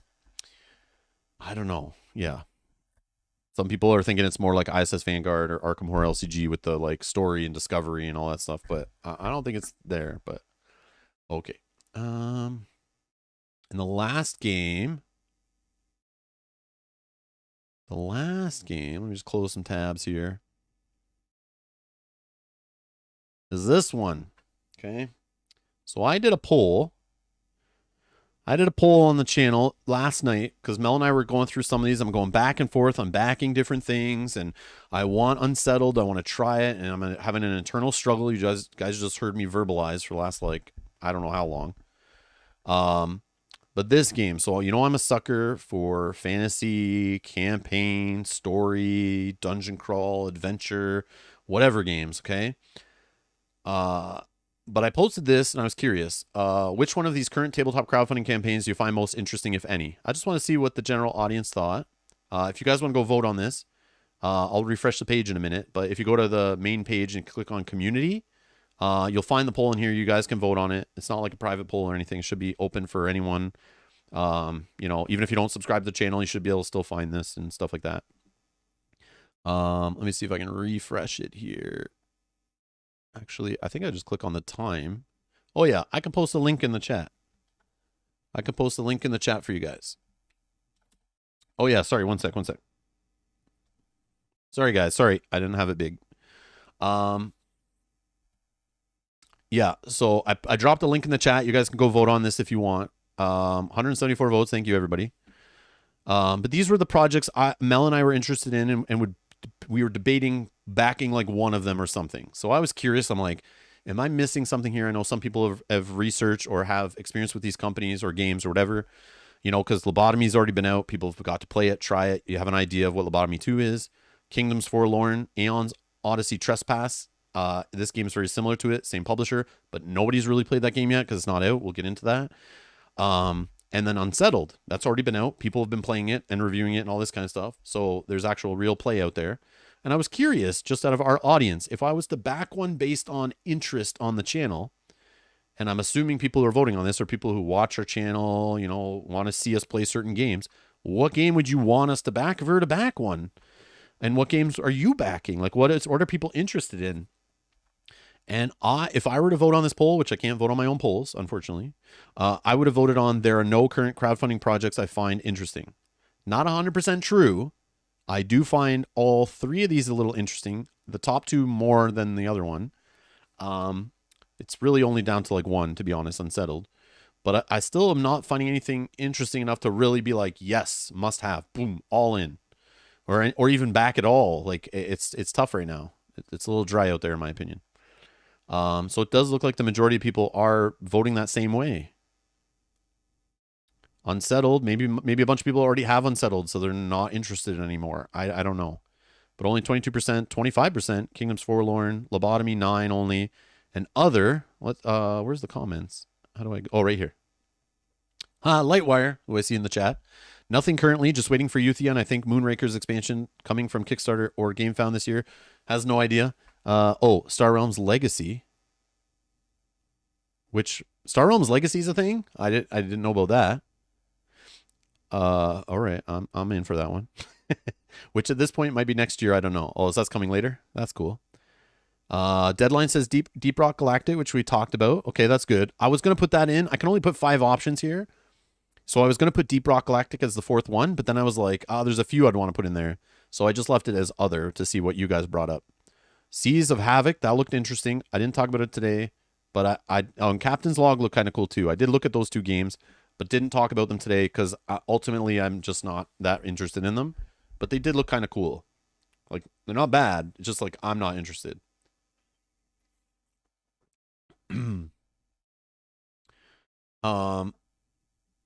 So yeah. But that's cool. Let me refresh here. Let me see what you guys are saying. If anyone else voted. Oh yeah, 10 more of you voted. Thank you everyone that voted. Let's see if the numbers, how they shook out. Okay, so Unsettled dropped in percentage. Oh my God, it's a close race. More people are not interested in anything. Okay, I see. Thank you, everybody. Thank you. Yeah, I was going to, after today, make a poll for just our YouTube members and our Patreons to vote on which one of a couple games we would back, but then I don't feel like I want to do that poll because I honestly don't think I would back anything right now. And yeah, so that would be kind of like, I feel like an ass if I made that poll and then didn't end up backing anything. But at least this helps me know like what our audience is kind of like interested in. So am I missing something too? I wanted to also see if you guys, there was anything you were mentioning that I didn't have on my list already. So it is good to see this stuff. Thank you for the information. I do appreciate it. Okay. Kingdom's Forlorn. I think this was the one that was like one of the driving forces to do this stream, to actually get back to the cafe and chat. So let me flip this to USD so we can compare it. Okay. And I honestly, I don't think this one's going to be that long. And I'll tell you why. All right. Here we go. Where is this company? Into the Unknown. Okay. What have they created? 5 created. Let's open a new tab. Okay. Right away when I saw this game, I know you guys mentioned this. We talked about it on a previous cafe. Somebody said, pay attention to Kingdoms Forlorn. Super hyped 2022. Everyone's excited. So I added it to a list, and I didn't know anything about it, but I had it on a list from a previous cafe. I don't know who mentioned it. I don't know why you guys want me to look at it, but I see why now. So, Kingdoms Forlorn, Dragons, Devils, and Kings. It's by Into the Unknown. That sounded kind of familiar, but again, I don't know all these publishers that well. So then I looked at what they've made before. 314 backers for whatever the heck this is. Don't care. Into the Unknown, 226 backers. Who cares? I don't even need to click on these. Funding unsuccessful. They canceled whatever this is. Who cares? Aeon Trespass Odyssey. I remember we looked into this before. People are telling me I should look at this. I think people are recommending this as like a Kingdom Death Monster alternative. I could be wrong. But this is the only real project, 8,000 backers that people have backed. So what I do when I see that, I go, oh man, that many people backed? What were their experiences with this publisher and that previous game? Did they have crappy translation, a poor rule book? Was the game system bad? Was it overproduced, overpriced? Did they run out of content after 10 hours of play? Like, I want to know what's good and what's bad about the game. So I say, okay, they've already done this Kickstarter. Let's go look it up and find all the information out there about it. So I went to that campaign and I'm like, oh, still late pledging. Is this game even out yet? Then I went to updates and I found a January 27th update here. The rule book, the insert, the Secret Santa. Okay. Then I'm curious, like, how is this project going right now? And then I go to, where is it? Maybe it's not this update. Maybe it was an earlier update. No, I think it was this update. There was something I read. I posted in the Discord because I was kind of like, what?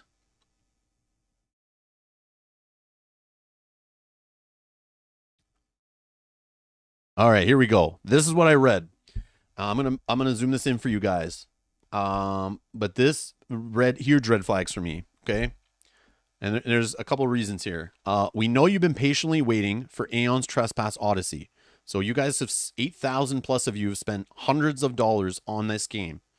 Okay. And it's been delayed for almost a year now. Okay. It's a game of unprecedented scale and its development took everything we had. Everyone was and still is bullshit.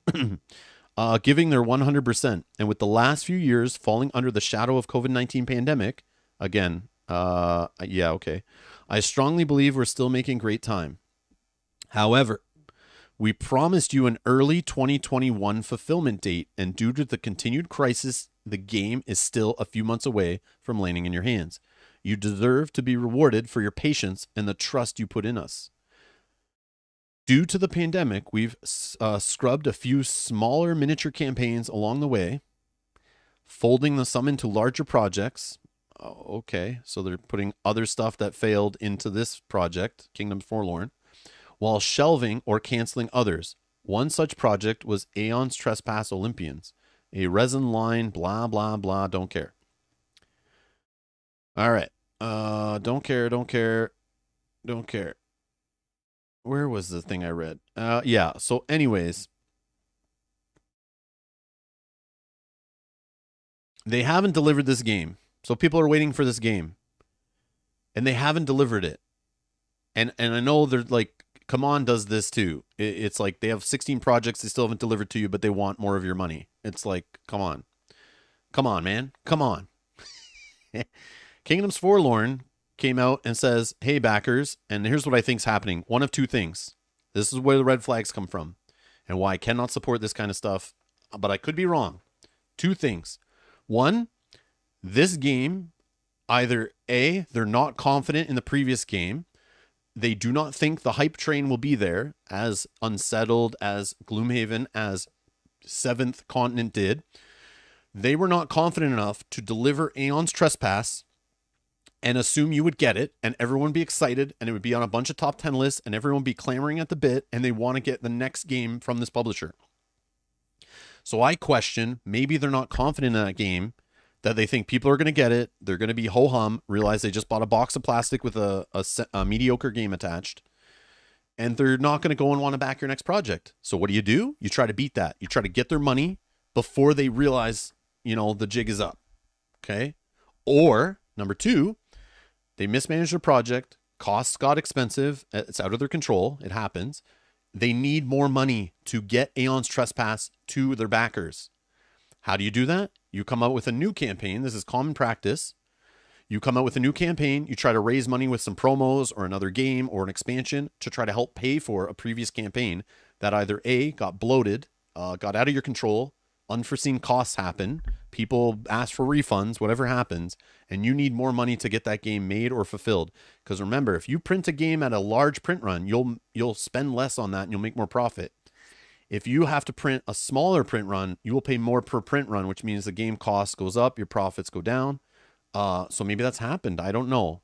But 2 things are happening there. Either they're trying to pay for the existing game that got too expensive, or they're not confident that that other game would generate enough hype to get you to go online and back their next Kickstarter. Okay? So huge red flags there. Huge red flags. I can't do it. And from what I'm watching on reviews of people who played both prototypes and reading online is that both these games are kind of similar. They have a lot of the same systems. Even if you read on this page, tons of the same systems. This system was done in our previous game. This game is just like our previous game. But nobody's played your previous game. What you're saying is you put money in our previous game, so you should put money into this because it's the same stuff. What? Yeah, that doesn't make sense to me. So yeah, feel free to drop your thoughts in the chat. I'll read them in a sec. But yeah, I need to finish up here. I don't want to spend much time on this game because I don't feel like it deserves it.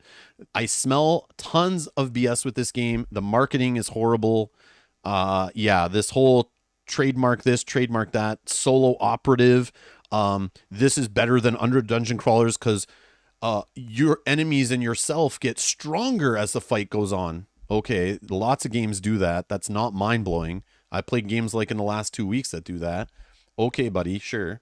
But yeah, they're trying to say this is better than all other dungeon crawlers because it does so many cool creative things, but it's all just marketing fluff, marketing spin. It's a dungeon delving game like Kingdom Death Monster with an adventure story mechanic thing on it. I don't think there's a city building stuff. It looked interesting at first looks, but once I dug deeper, I'm not sure, man. It just looks like a bunch of fluff. But I did watch the solo playthrough on One Stop Co-op Shop, and I don't know if it was the guy presenting it or the game itself, but it looked like a friggin' snooze fest. Okay? At first, I thought this game had a cool adventure mode where the cards are, randomly expanding and you're going through a city or whatever, and then eventually you kind of, Final Fantasy RPG yourself into a battle arena, and you go through a little fight with mobs, and then you go back to the overworld. I thought that would be neat, but man, it looks like a freaking snooze fest. The gameplay just looked boring. All of it looked boring. I don't know if that was just the video, the prototype, or how it was presented, but man, this game looked like a freaking snooze fest. I don't know. I'm not sure. But anyways, it didn't make me want to spend hundreds of dollars on it. I'll give you that. And here's another reason why, personally, I've Oathsworn on the way. This looks like it's scratching that same kind of itch. And Oathsworn, I late pledged after I saw a whole bunch of other similar games like this, trying to come out being arena battlers, boss battlers. Okay, I have Dark Souls, a board game. It has that same kind of thing in it. I know I like that kind of stuff. And people are looking for cheaper or different themed alternatives or pre-assembled miniatures to Kingdom Death Monster.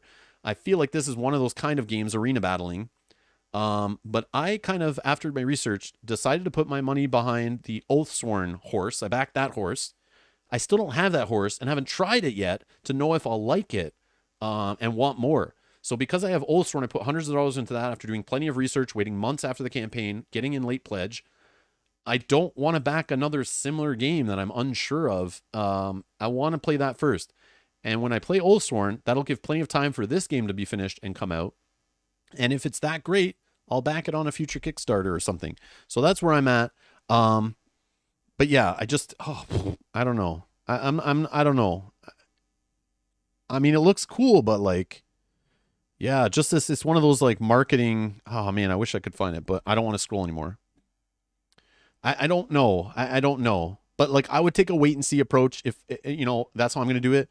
I haven't even seen Aeon's Trespass Odyssey get into people's hands. But if they have trouble getting this game out the door, what's going to happen with Kingdoms Forlorn? If they've been working on Kingdoms Forlorn, trying to get that campaign ramped up, get that game finished at the same time they're delaying this game by a year plus, and this is still months away. Red flags. And when they say in their update, we're still working 100% on this game, they know because people are going to question that. That's a bunch of BS. For sure, that's BS. These guys are shady, I think. I think they're shady. Until I'm proved otherwise, this is the impression I get from these guys. They make cool-looking miniatures and cool-looking games, but who's played them yet? No, they haven't proven themselves yet, right? So I need them to prove themselves before I can back anything. And I'm going to wait for you suckers who backed the first games to tell me they're great or not. Thank you for for doing that for me. But yeah, I can't. There's too many miniature-filled $100 fantasy, dungeon delving, adventure, dungeon crawling games that it has to be something special, it has to be unique. But once there's a couple red flags on it, it's easy to pass. Because don't worry, next week there'll be another $100, $200 miniature-filled dark fantasy, dungeon crawling, adventure, whatever game that I'll be able to play. Not to mention the ones I already have in my collection that I haven't got played enough or need to be played still. Yeah.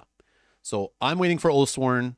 So any game that comes up like this, until I play Oathsworn to see if I even like these kind of games, which I hope I do, I will not start collecting more of them until I've seen that I really love it, I really play it, and really will get into it. So yeah. There you go. What are you guys saying? What do you guys... Oh, I have notes. Maybe I made some other notes the other day.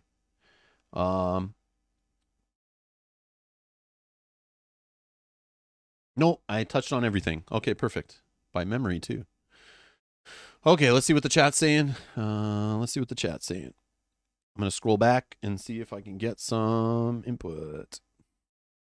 I'm just going to pop it out here. All right.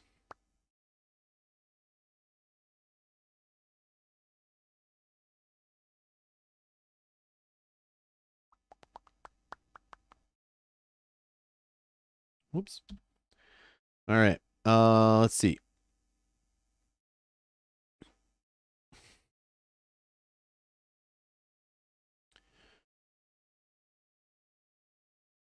Jack Briscoe says, I've been following the Kingdoms Forlorn page. At first, I was 10 to 20% for it, even though I love the theme. As they've released more and more content, that interest has gone up about 40 to 50% now. Okay, cool. Yeah, what I get from it, too, is they're not really explaining how the gameplay flows. That's why I watched like a whole 1 hour playthrough. But by the end of it, like I was like, man, this game is not wowing me. I don't know if it's just a bad prototype or bad presentation. But I was like...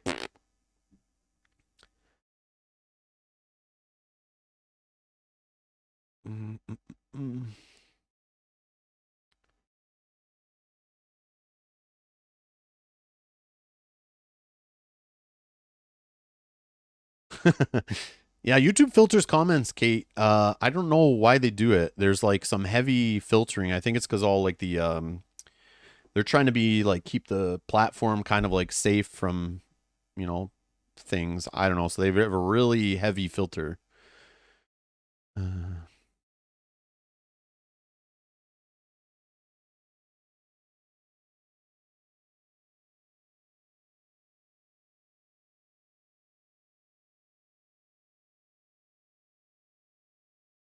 This game is the new Rage, but is it the new Rage, Dale? Is it the new Rage? I don't think it is. Again, this goes to my Unsettled discussion. There is no competition on crowdfunding right now. So it's out at a good time. This is out at a good time where, like, what else is there to back if you're looking to put money into the market? And it only has 5,000 backers. And it's not even at $1 million for a game that the base pledge is like, with shipping and everything, like $200. I guess it's $156 for just the base pledge. So that's like not a lot of money for a game that's this epic and expensive. That's kind of low, right?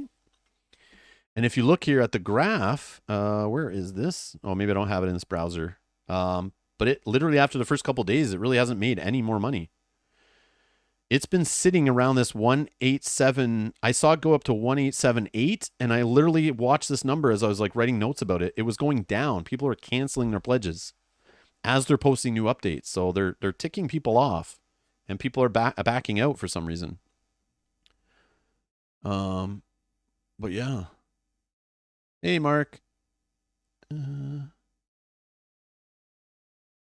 John says, wait, it is beginning to sound like I will agree with Rob on this. That's a scary thought.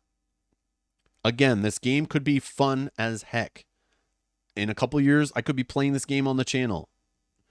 But I am playing a huge wait-and-see approach. I want to see how Aeon's Trespass Odyssey works out. See if that is really all the hype that game was about and how that delivers. And maybe I'll look into getting that game later and then seeing how this game pans out. But you can definitely wait and see. If a game is that great, it'll be in another crowdfunding campaign. It'll hit retail. You'll be able to get it on the secondary market. I have no need for this right now. I'm still looking out my front window for Oathsworn every day.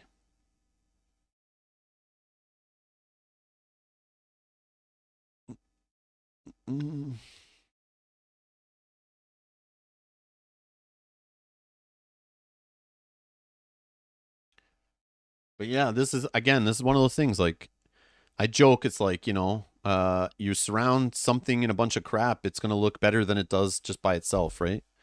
So if this game was on here the same time as some other of these, Kickstarter mini-filled games, imagine this was on Kickstarter the same time as Gloomhaven or Oathsworn or these many other games like this, against even Aeon Trespass Odyssey. How would this game look? How would it look? Would it still stand out? No. It's just another game of big minis on a table going through some story. I do like this card idea of traveling through the city, but when you see it in action, it's boring. It's just boring.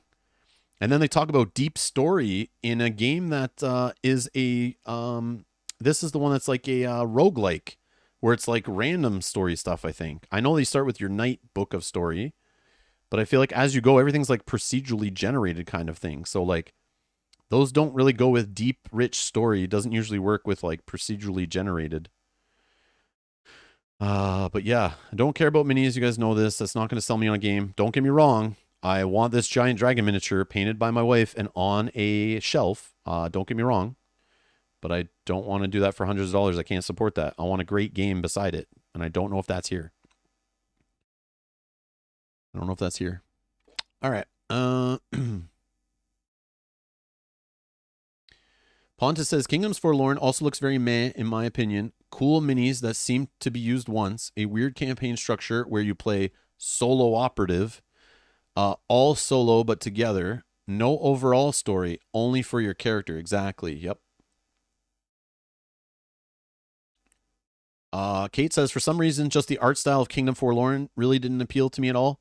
If anyone wants to know what this art style is, this is just a ripoff of Dark Souls. So here you have your Egg Knight, which is also known as the Onion Knight.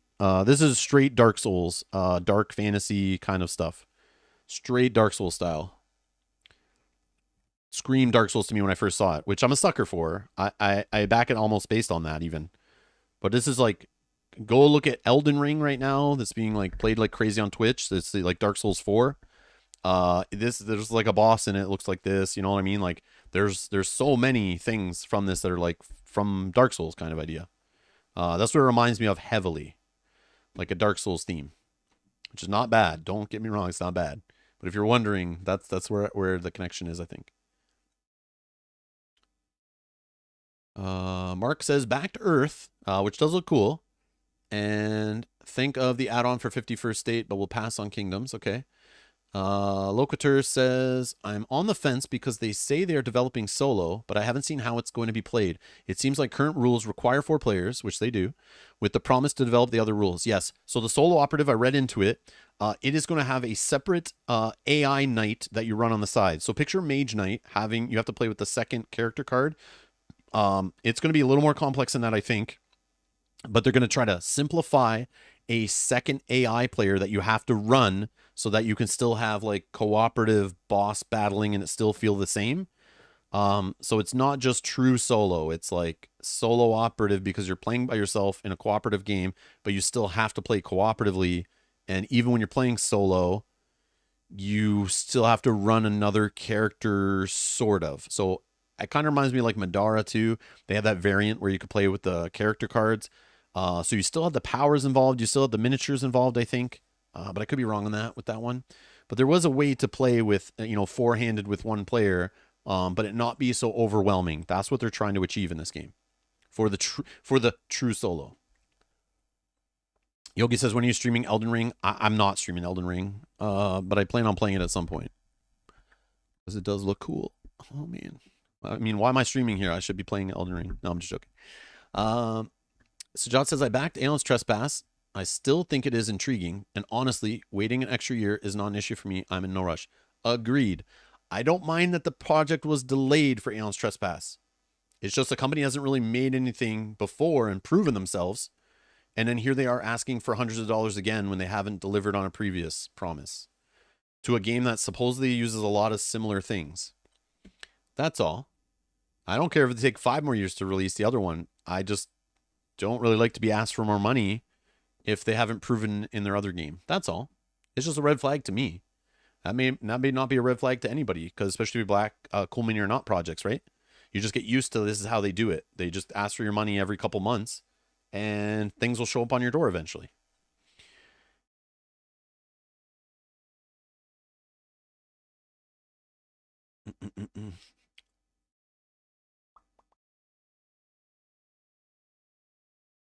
Kazumi says, I haven't looked at this as I have a rule for myself that I don't have 2 Kickstarters running for the same publisher. That's what I'm getting at. Exactly, Kazumi. Okay, I gotcha. Sajat says, they said that they will have a pledge manager open for very long, certainly at least until Aeon delivers. Yeah, because they need to pay for that delivery. That's what this is for. So you can try that game and make a call on this. Perfect. Yeah, but they need some money now. They cannot wait. They need money from the Kickstarter campaign to help pay for Aeons and Trespass to get to your door. 100% that's what's happening here, I think. I hope Aeon's Trespass is a good game, though. I hope it's not that other reason. Sajat says, so I'm backing at $1 US and I'll decide maybe 6 to 9 months from now. Dale is here. Dale says, you have helped me continue to pass on this one. Again, I may back this one again, like Sajat's saying. If Aeon's Trespass Odyssey comes down, that's awesome. Maybe I'll try to hunt down a copy of that. And then after I play Oathsworn and maybe I play that game, then maybe I'll look for this game. If it ends up being good. But right now I'm not seeing anything that's like making it stand out. Okay. Brian S says I thought you were working, Brian. There are many good and balanced comments that the game is not finished, and with Aeon's Trespass, I totally agree with Rob. Yeah. This game could be great though, but this is just, I'm going through my process personally, why I'm not backing it. This is where I'm at. And if you want to know the secret to save you money, this is how I stop from backing everything. I go and stand in front of my board game shelf and I start looking at it for a few minutes. And instantly, the games that I haven't played yet that I've owned, the games that I haven't played enough to get their value out of them, the other games that I've played a ton of that I still want to play more that scratch the same itches as some of these games on Kickstarter, and that's the theme of today. When I see that game shelf and all the money I put into that, when I look at my list of previously backed Kickstarters I'm still waiting for, those two things, I spend 10 minutes doing that. Instantly, I close the crowdfunding websites and I sleep like a baby. No problem. So if you're having an issue where you feel like I just want something, I'm having a little FOMO, the marketing's getting to me, go to your board game shelf, look at your collection. There is a gem sitting there you have not played enough, or a game and shrink you have not opened, or there's a Kickstarter you're waiting to deliver that'll show up in a couple weeks or months. And there might be a game at your local board game store that can fill the void, or you have a friend that has a game in their collection that you can go play more with them. But don't give in to the marketing. If they're not proving their worth here, and there's always the possibility of a wait and see approach too, right? So that's how I do it. Don't get me wrong. In a couple months, you're going to tune into a coffee chat where I'm backing like 3 things and I'm going crazy. But right now, I got to play calm. Got to be smart with the money.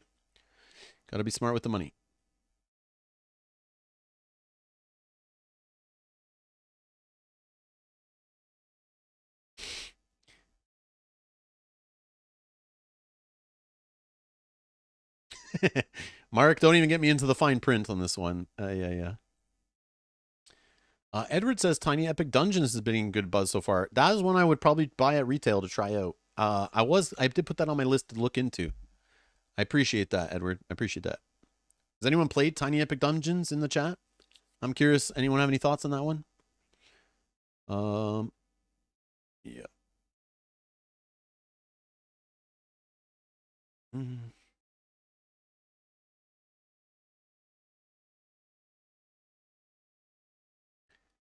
Ponta says, honestly, a big part of the issue is that everyone sees Kickstarter as a store. Otherwise, they could have just said, sorry, our previously campaign failed. We now know better. Here's our new game. True. No, I'm not staring at my shelf with regrets, sort of, but it's also of opportunity. It's the shelf of opportunity. There's like games that need to be played still. So why am I adding more to the queue, you know? That's all.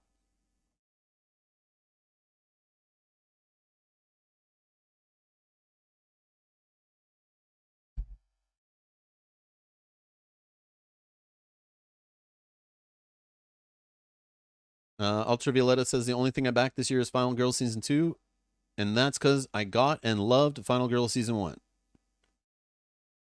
Janet says, still waiting for my Tiny Epic Dungeons to ship.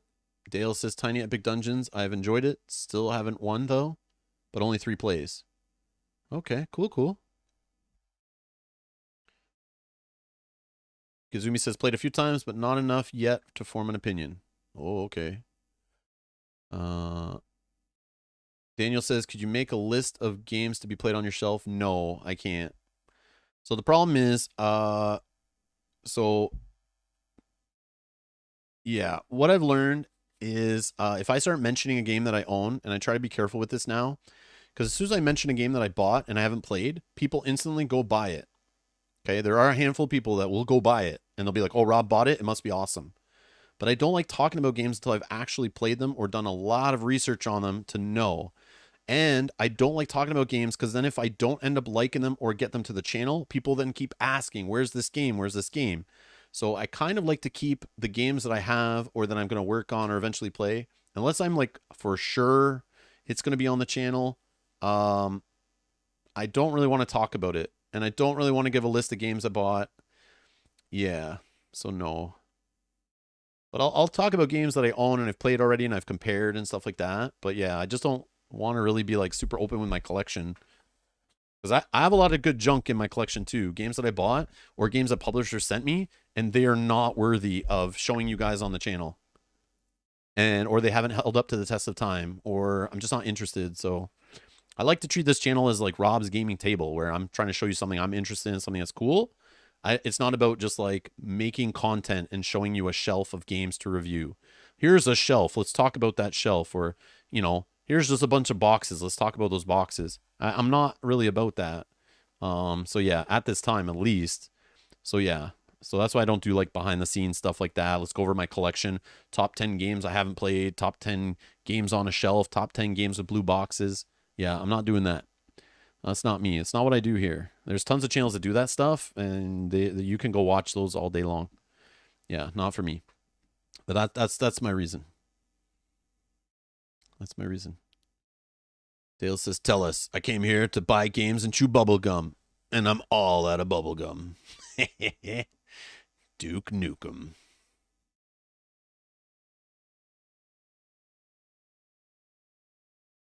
James says, Tiny Epic Dungeons, I'm assuming. Yes, it's a great play at lunchtime game, but the goblin mechanic gets annoying.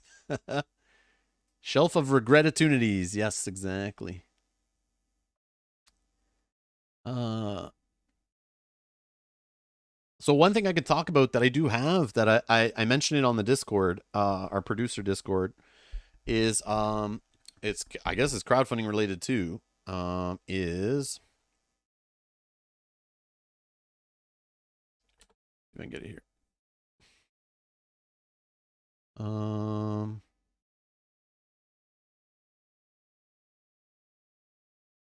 This Clicks Madness campaign book.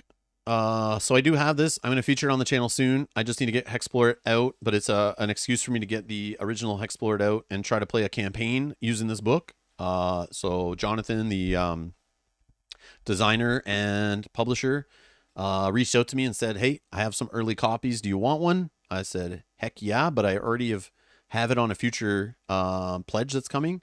And he said, "That's fine. Here, you can have a second one." So I'll try to do a giveaway later once I get the second copy, assuming that comes. But I plan on checking this out on the channel, featuring it, playing through it a little bit, maybe play through it a lot. We'll see how it goes. But this is what I'm going to be focusing on this coming week, trying to like relearn Hexplore it, get it back to the table, the first Hexplore it, and try this cool. This book is beautiful though. That's all I will say. I haven't really read much in it, but it is 500 heavy, beautiful, thick, rich pages of gaming goodness. And it's insane. I didn't think it was going to be this big when I read about it before and I saw the PDFs online. But what it's turned into is insane. They have a video on their channel talking about this. If you go look up on Hexplore's channel, they're with the two designers talking about it and going through it. It's, oh my God. Oh my God. Yeah. So stay tuned for that. I don't know if you can still add this to your pledge. I think so. Yeah. I think if you backed, the last, the Domain of Mirza Noctis on GameFound, yeah, I think you can still modify your pledge and that, but I'm going to look at the book. Maybe it's not cool. I don't know. But I'm excited to play it though. Again, I haven't played it, so this is why I don't want to talk about things, because once I talk about I'm playing them or I'm excited, you guys instantly are like, how do I get it? So it's like, no, wait, let me play it first. It might not be as good. But I'm excited. That's coming up. There's your teaser. I don't know. There's your teaser. That's your teaser.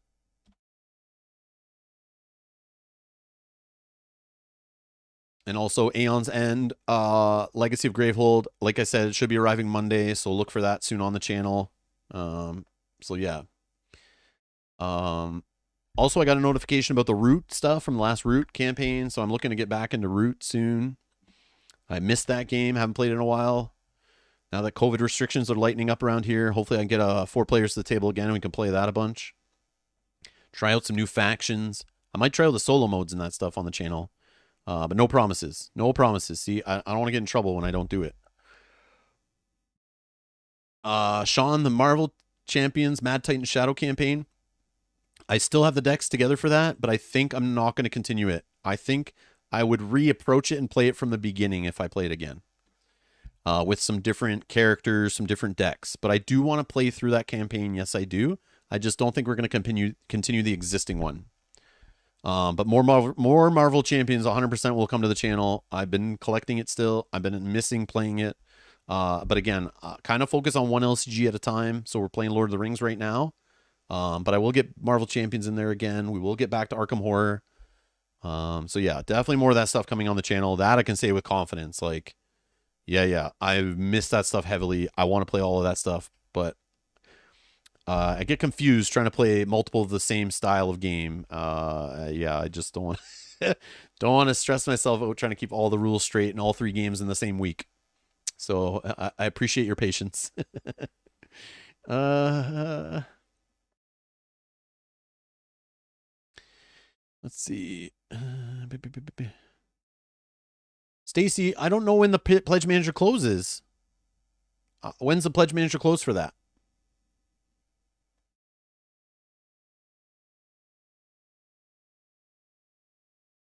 I'm going to try to find it. One sec, guys.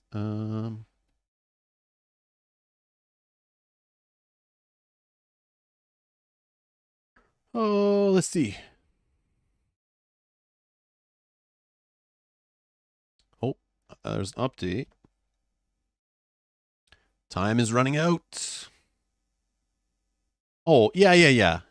Yes. March 31st? Yes. Yeah, I'm hoping to have it on the channel next week, maybe the week after. Again, Hexplored is like not a simple game. I like to read the rules for it, get familiar with it, actually set it up on the table, play a playthrough, and then reread the rules to have it click again. Even when I haven't played in a while or I'm playing a new volume, they usually change the rules.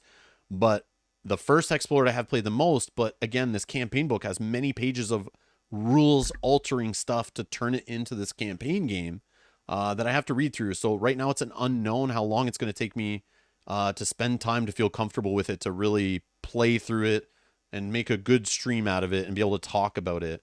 So right now it's unknown. I haven't even dove in yet. So it could take me like, you know, a full day. It could take me a full 3 days. I don't know, between other things too. Like I have still other streams and other games I'm learning and stuff too. But yeah, I'm planning on this week coming up, like starting on I think Monday or Tuesday. I should be able to just like block things out for like majority of an afternoon and crack out, explore it, start reading the rules, and then start going through this book and trying to put the two things together and see if I can play through it another afternoon. So it might take 2 or 3 days. Like, you know, I don't joke around with this stuff. I might be spending like 20 hours of reading, learning, playing, and setting up streams before you even see this on the channel. So just so you know, and I don't rush it. I'm not rushing it, but I will definitely be playing it. What day is it? So I would say definitely by the 10th, definitely in 2 full weeks, you will have seen this on the channel. Unless something, you know, knock on wood. I'm going to try not to leave the house too much. So no, you know, no buses, running me over or anything, but, yeah, that's the plan. So yeah, definitely before the pledge manager. Definitely. Yeah. Sorry. I didn't know when that was. I thought you were going to tell me it was like tomorrow or something. So yeah, we're good. Jack says, so what I'm hearing is that you'll be playing more Mage Knight soon? Jack, I want to so bad. I do. We'll see. I have to get through some other games first, but yes. I don't want to like promise anything, but I want 2022 at least 1 week where I'm going to clear my schedule and get back into Mage Knight and try some of the expansion content. I put it on hold and then got distracted in other games and stuff, and then trying to get back to that game. I opened the rulebook one time like a few months back and was like, oh, like I don't have the time to dedicate to relearning and playing this again to get it ready. I have other stuff I have to focus on. So yeah, but I miss Mage Knight. I do want to get that back to the table. But it's not a game you just put away and then come back to a year later and just throw it on the table and be playing in 10 minutes. At least not with me. Not with me. I just don't I don't have the memory for that or something. I don't know. Squirrel. Yes. So yeah. Yeah.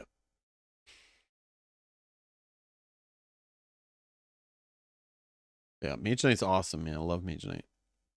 Played so many hours of it and was still like wanting more. Like a lot of Kickstarter games that I get, I can't say the same for, right? It's like that's the problem. When you have games like Mage Knight in your collection, it's easy to just go, I'll play that instead. You know, I'll just put the time and effort into something I already own. Oh, yes. Euthia now is on here. Euthia's on GameFound. I think they have a countdown already for those who are waiting for a reprint or interested in expansions. Yeah, they sent me an email about it. Right here. Sorry, let me put that in the video description too. I forgot about that one. I figured I'd be talking about it eventually, as we'll be playing it on the channel around when it comes out.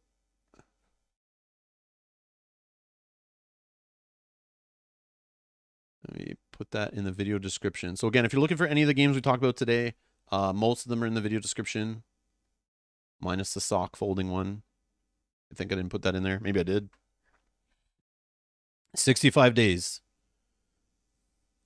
So anyone who wants me to play more Euthia on the channel, mark your calendars. I'll be playing it for sure in 65-ish days.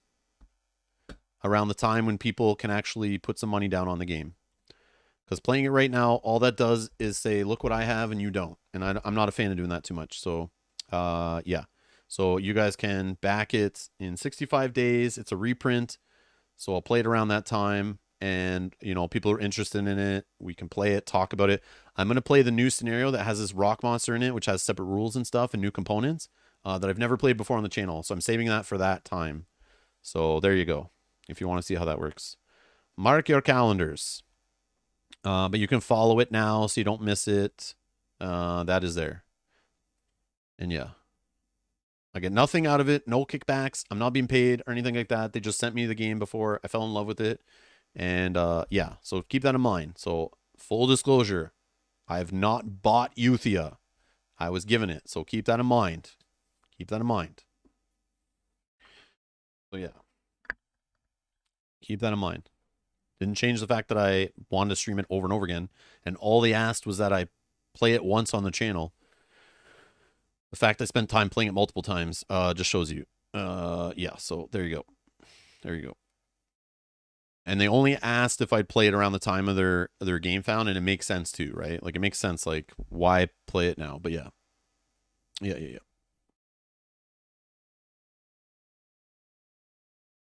Yeah, Dale, I already talked about 51st State. Yes. Jack, I never got any Tainted Grail stretch goals or anything, or expansion or nothing like that. And I don't know if I'll ever get back to Tainted Grail to continue that game. I'll never say never, but yeah, just like I don't know. All right. Anyways, I'm gonna get out of here. I gotta go eat some lunch, and streaming again in an hour. Playing some Gloomhaven Digital. So yeah, tune in for that if you're interested in watching some Gloomhaven Digital. But I gotta sign in. Get ready for that. Get that stream going and eat some food. Because the scones here at this coffee shop, man, they just don't do it for me. And this cold coffee is not that great. Jeez, I gotta find a new cafe. This one's just not doing it for me. Anyways, thank you all for watching. I appreciate you guys asking me to do this stream again. I'm sorry if I said some things not interested about campaigns that you may be backed and stuff, but just please understand. This is not me like reviewing or recommending things. This is me just explaining my approach to each campaign, how I'm currently looking at it. It's kind of like a behind the scenes in the mind of Rob kind of idea. Trying to be a little different. I don't know. But I'm just being open and honest with all these things. So I hope you guys appreciate that. And if not, at least it was entertaining, I hope, for you. But yeah, I do like doing these streams, but it's just like I usually like to be inspired by something I see on crowdfunding, and there's not really much out there inspiring me right now. So hopefully we'll see you in a couple weeks in another Rob's Cafe. But yeah, for now, that's all I got. And if you have any comments, if you're watching this later, and you have any thoughts on some of these games in the next few weeks, days, whatever, feel free to leave them in the comments below. Don't feel like you missed the live stream. You can't get involved. I would love to hear your thoughts on some of these games, especially if you played them. If you have any experience with some of these publishers, I will read those comments. So throw them at me if you missed the live stream. It's all good. I appreciate it. Because it's like, I love the fact that the live streaming and the community we have, I can get feedback and recommendations, and I don't have to play everything. As between all of us, some people will play things, some people will back different things, and we all just get our different experiences and stuff, which I like. But yeah, please don't make your purchasing decisions based on what I'm saying, but you guys know my play style and stuff and what games I like. And it doesn't mean I won't like any of these games. I might love some of these games. It's just right now, the price, where they're at, what they're offering. A lot of them are wait and see. And I have other games I'm looking forward to playing first before I would even ever consider some of these other games. So, but yeah, hope you got some good info out of it. Thank you all for watching. I'll see you in the next stream. Bye-bye.